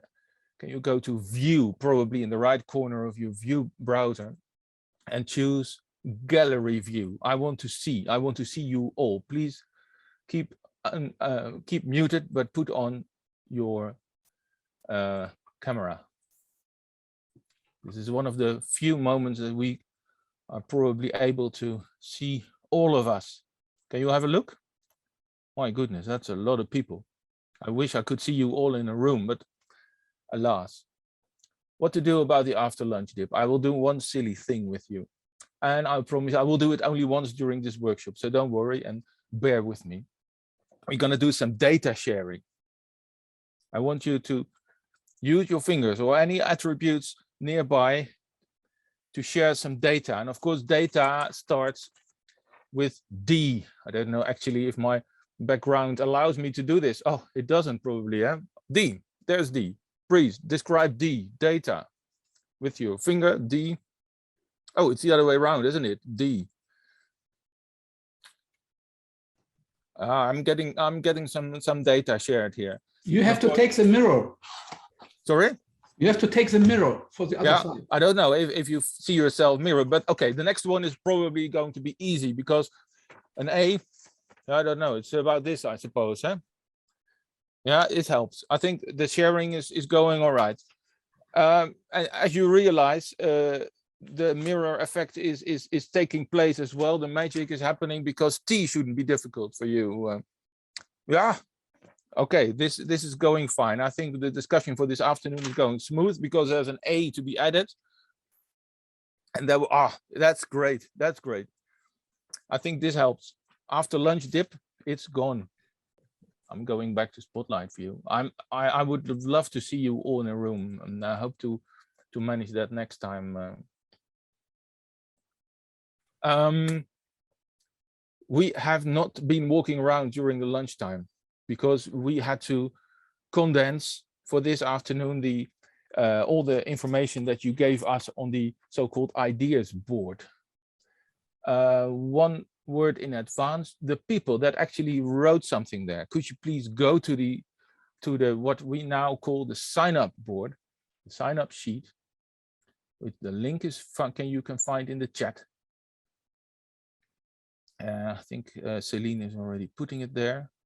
So the people that asked topics to be discussed this afternoon, can you please go to the sign-up sheet and look how we managed to condense and select and merge a couple of themes together. For the second part of this afternoon, we will be hosting 9 meeting rooms, and in an hour or so I will ask the people who came up with the topics, and we try to merge them in these meeting rooms, to give a short pitch. So please look up your name. I will call you. I will call your names in an hour or so after the first session, and I will ask you to pitch the topic you want to discuss, well, in 2 sentences, and then I will rudely stop you talking. That's for now, because there could perhaps the slide of the program be shared now? I think this is going so smoothly. So what we've done this morning, setting the scene. Now we have an idea of the broadness, the scope of the topic, and we have an idea of what dilemmas we're dealing with. The next step is the project we are dealing with. As I said, so many of us are actually involved in projects. We've seen the share of the types of projects that we are involved in this workshop. And the next step is first presenting these projects. And because it's too many, and that's not a disadvantage, well, it's a great thing that so many projects are here to be presented and discussed. And we start in round one with the project market, presenting the project. And because it's so many, we made a division in the thematic groups that you see here. In previous meeting sessions, and I always have trouble with the word breakout rooms, we automatically transferred you to groups and you were just surprised who you met there. And this time you will be able to choose between these 3 thematic areas. How you do that? Well, it's actually simple. I think the technique made it already.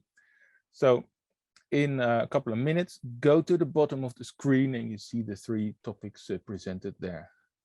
We will be talking for, well, let's say almost an hour, where the projects are presented and then discussed. These discussions are facilitated, notes will be made. Perhaps you will be asked to make notes, we'll see about that. And choose your room. Choose the button, the button at the bottom of the screen, and so make your choices now in the next minute. Questions can always be asked through the usual chat means, and I will see you back at 2:50 sharp.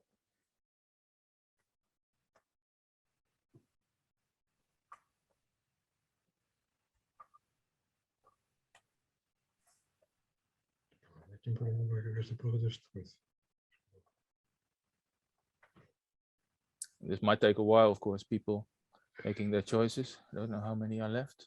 Can I see that?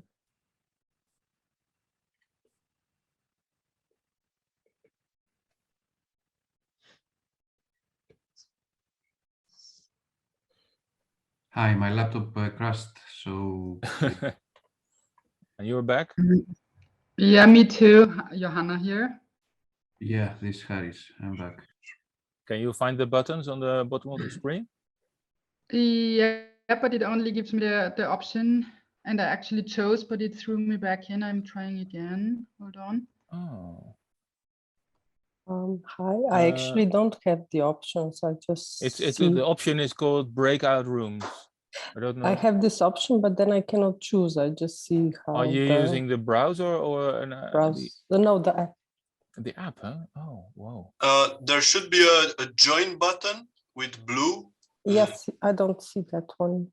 Oh. I just see how many participants are in each group, and that's all. Yeah, because to the right you see in blue, as Sergio mentioned, the join.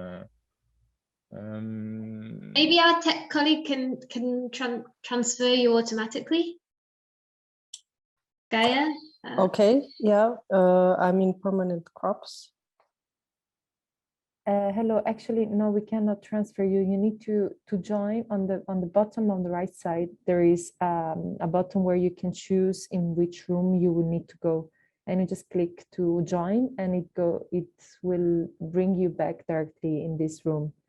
I can show you here, as you can see in the slide. Here, you should have this kind of button. Okay, I click join, and there are 3 options for you open. I don't have the join button. I don't have the join button. That's why. Me neither. So it could be that maybe you have an option like a reduced screen. So there are 3 dots, and there are different options, and one of them is called breakout rooms. No, I do have the breakout rooms button, but in the pop-up that shows up, there is no join link. I just see all the 3 breakout rooms and how many participants are in each one. I don't have the join link. But it's not a link, it's like a button inside. It's not a link. So you're always in the same meeting, but you're just rejected to another room. No, I see now. It was just available when I hovered over it. I'm sorry. Yes, no worries. I'm joining now. Thank you very much. Enjoy. Okay, great. For the others, did you manage to find it? No, unfortunately, I cannot see the breakout rooms button. So if you go, maybe it could be that you have like a small screen. So you go on the 3 dots and there are different options by there. And there should be one called breakout rooms. You click on it. Unfortunately, there is no. I mean, I'm in a large screen, maybe full screen. Yes, but I cannot see anything. I can share it if you want.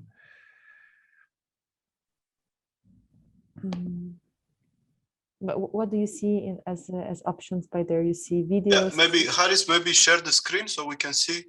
Yeah, we will not be able to see his screen, I think. Participant chat, share screen, record, reactions. This is what I see in the bottom of the.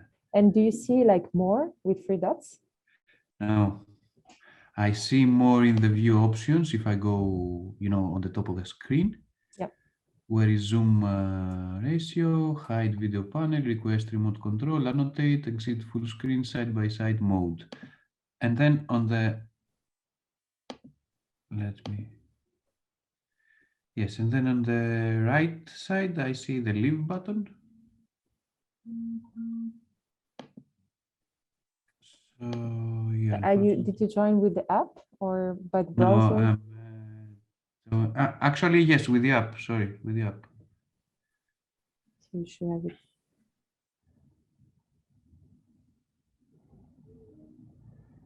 Okay, we'll try to do it manually. Okay, I will put you in one. Yes, I'm in. Actually, I have a session, a presentation.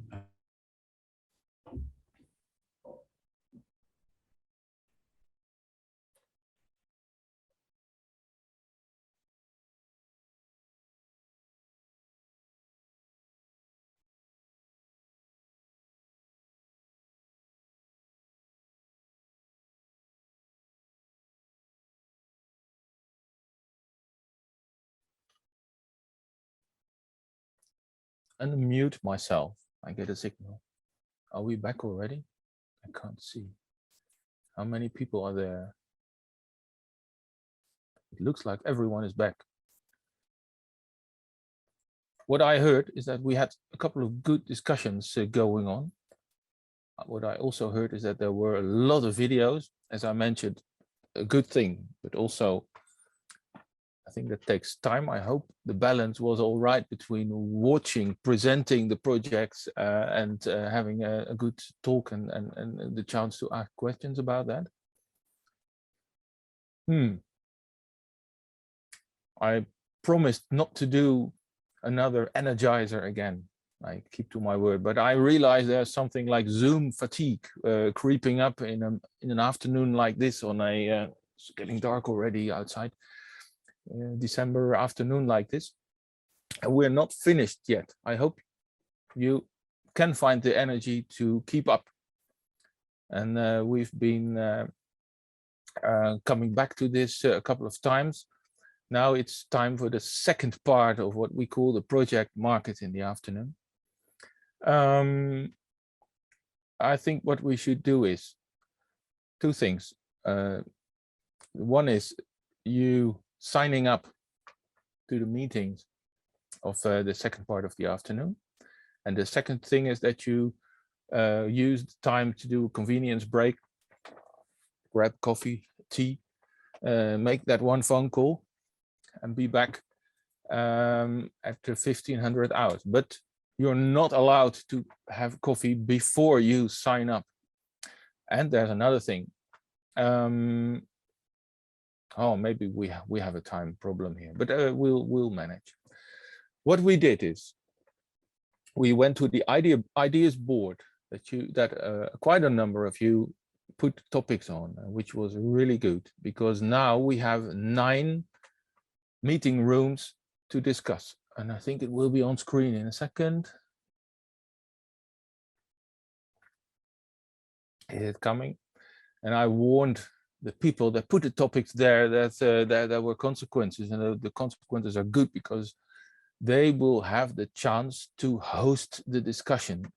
They will be helped by the facilitators of the EIP-AGRI team, so don't worry about that.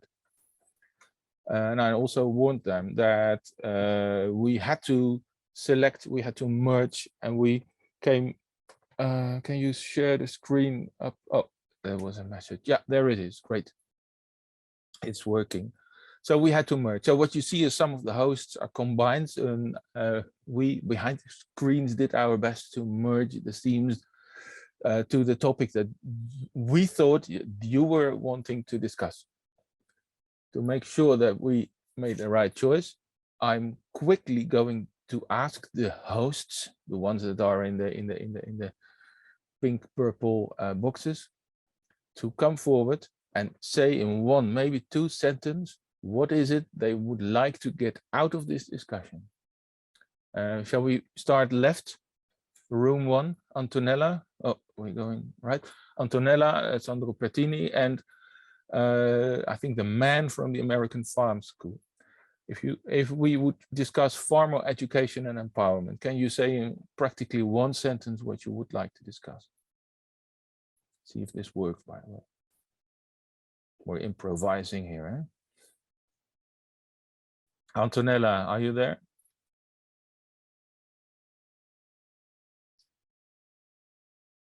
If not, we're moving to room 2. John Gilliland, can you show yourself? I'm here. Hopefully people can hear me. Yeah, I can. So making data relevant and valued by farmers. If we would discuss that in room 2, can you quickly say what you want to discuss there? Certainly, farmers, there's a lot of nervousness around farmers and their use of data. And certainly up until now, a lot of data has been used to regulate them and police them and not give them a benefit.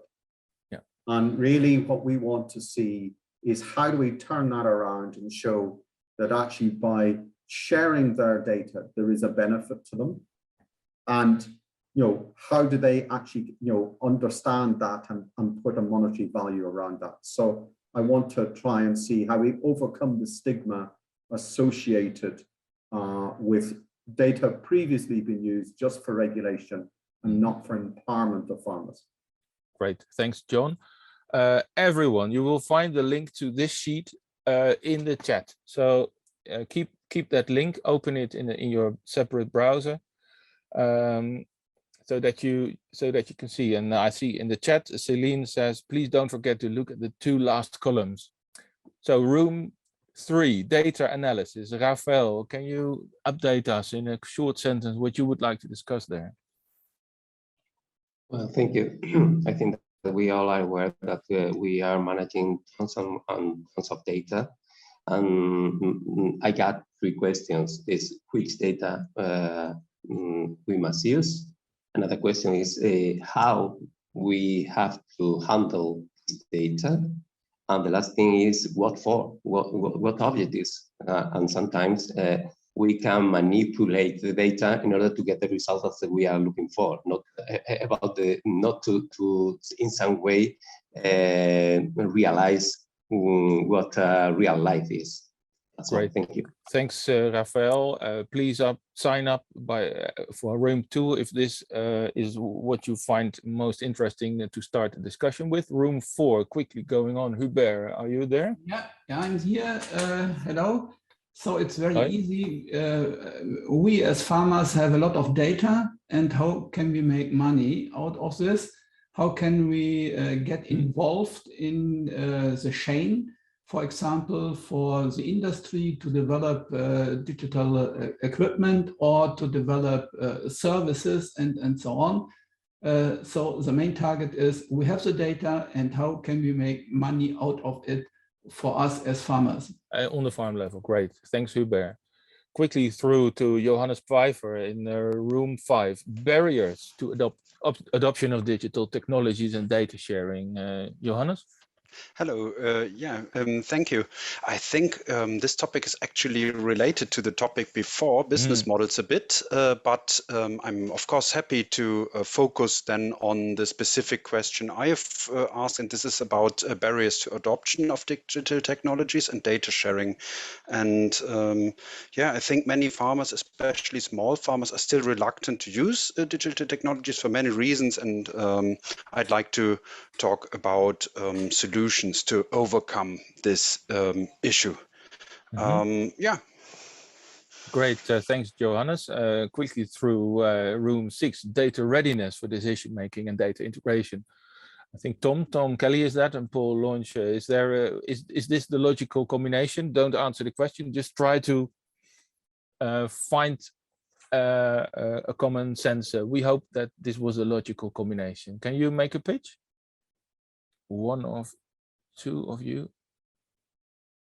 Oh, not yet. Over to room 7, involving farmers in the innovation process. Valentino, great, thanks. Hello, everybody. The problem here is that despite many technologies are available, we see a resistance from farmers to adopt the innovation and technologies. And this can be led to a lack in innovation design system. So I think at a farmer scale, at a company scale, the problem and design should be based on the requests from farmers and not the other way around. Thank you very much. Room 8, Josep, please. Yes, thank you. Yeah, I think that this room is also very close related with number 4 data business models, and also number 2. Yeah, well, the idea is how to involve this community of small and medium on farmers in these discussions, in this economy of data sharing, data ownership, data, how they could save and take profit of these technologies that we are discussing today. Yeah, so just not make it only accessible to the big farmers and the big tech, but also the small farmers. I saw a suggestion, but I don't know at this point how to deal with that, combining room 8 with room 9. But let's start with room 9. Haris, what are the differences between large and small medium farm data gathering? Yes, exactly. This is the challenge that I would like to discuss in this breakout session. And I proposed the idea because it was briefly discussed in this open space ideas board with Joseph. I put a note under his item of discussion, and I think he was positive in merging these two rooms. Room number 9, again, is how not to create digital divide among the big and the smaller farms, and how can we have smart and affordable solutions for small farmers, apart from the big production cooperatives. Thank you. Thank you. I'm looking at my chat now. Shall we indeed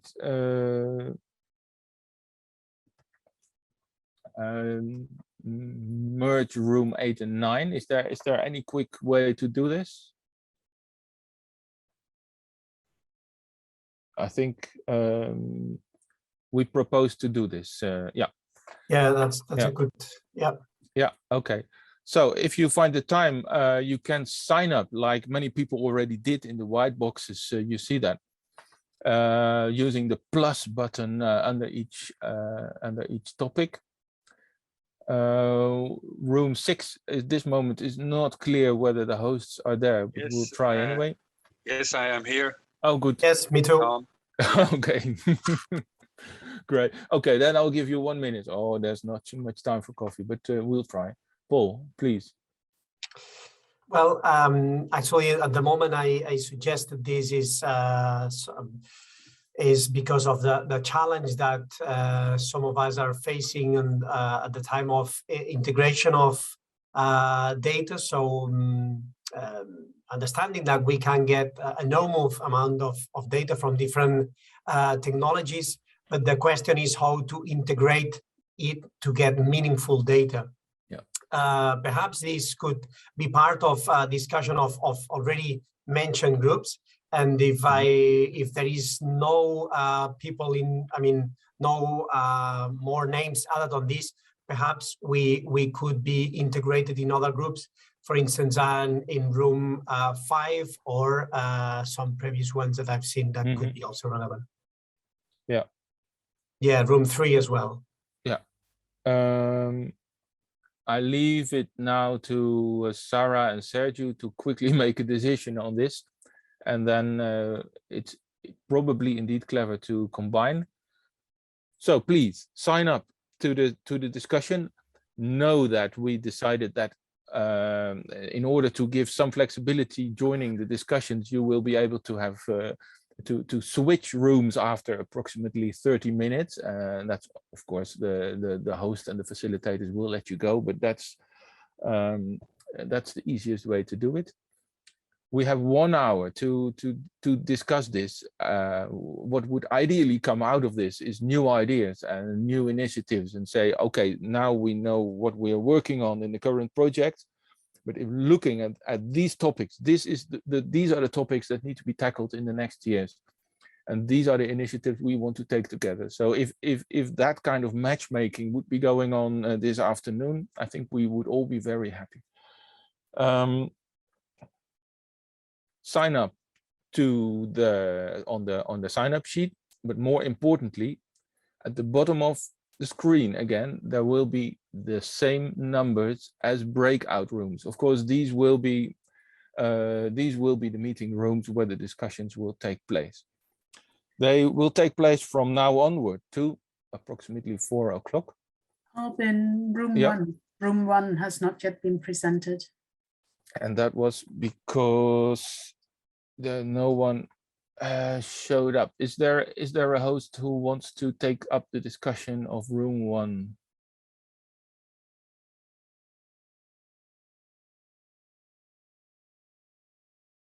Farmer education and empowerment. We merged 2 topics because and both of them seemed relevant. Of course, they were relevant. Who would like to host that room, apart from, of course, the facilitators, Anna-Carin and Jürgen? That, in the end, is important. Albin, I will do this if Paul will look after work package 6 or room 6. Yeah. Tom, yeah. Yeah, and okay, and that one will be merged probably anyway. Okay, let's do that. Thanks, Tom. Please make your choice. Make your choice in the breakout rooms at the bottom of the screen. You've done this before. Well, maybe 1 minute convenience break, and please go to the breakout rooms and have a fruitful discussion. I will see you back at 4 o'clock. Thanks, and have a good discussion. I think, and what I heard, there were a lot of good discussions going in the last hour. As you saw, we were improvising a little bit with sharing the topics, the rooms, and who's hosting. There were notes made. We'll come back to those tomorrow. And now at 4 o'clock, we're looking back at I think a very productive day. And I suppose that you feel it too, that we have done something. Imagine where we were this morning. We knew why we shared and participated in this workshop, but now we are 1 day further, and I think we have a lot to digest, and we had done a lot of talking. Thank you for your participation. And there's a lot of people who made it to the end, which is quite a unique feat in these times of pandemic online events. So thank you very much for your patience and your dedication. Probably we will see some new faces tomorrow for the people that didn't join. Can we share the 1 second, the flow chart again in the slide? Oh, don't you have it ready? Anyway, today we got a grip on the scope of the topic. We discussed what we were doing now and want to do tomorrow, and want to do in the next years. Here's the slide. Tomorrow is about, well, getting a little bit more grip on the solutions and the real needs, because we need to progress. So it's not over yet, and we need you, and I hope that you need each other to come to a couple of conclusions tomorrow. We will be starting at 8:30 is checking in, 9 o'clock, same rhythm is the real kickoff. Please start, I'm looking at my watch, please start sharing on socials what you have experienced today. And I think I'll keep it very short. Thank you very much for everyone who contributed, and that's also you as participants. See you back tomorrow morning, and have a good evening. Thank you very much. Goodbye. Goodbye. Have a nice evening. Everybody. Bye, guys. Thank you. Bye-bye. Have a nice evening. Bye-bye. Bye-bye. Bye-bye. Bye. Bye-bye. Bye. Bye-bye.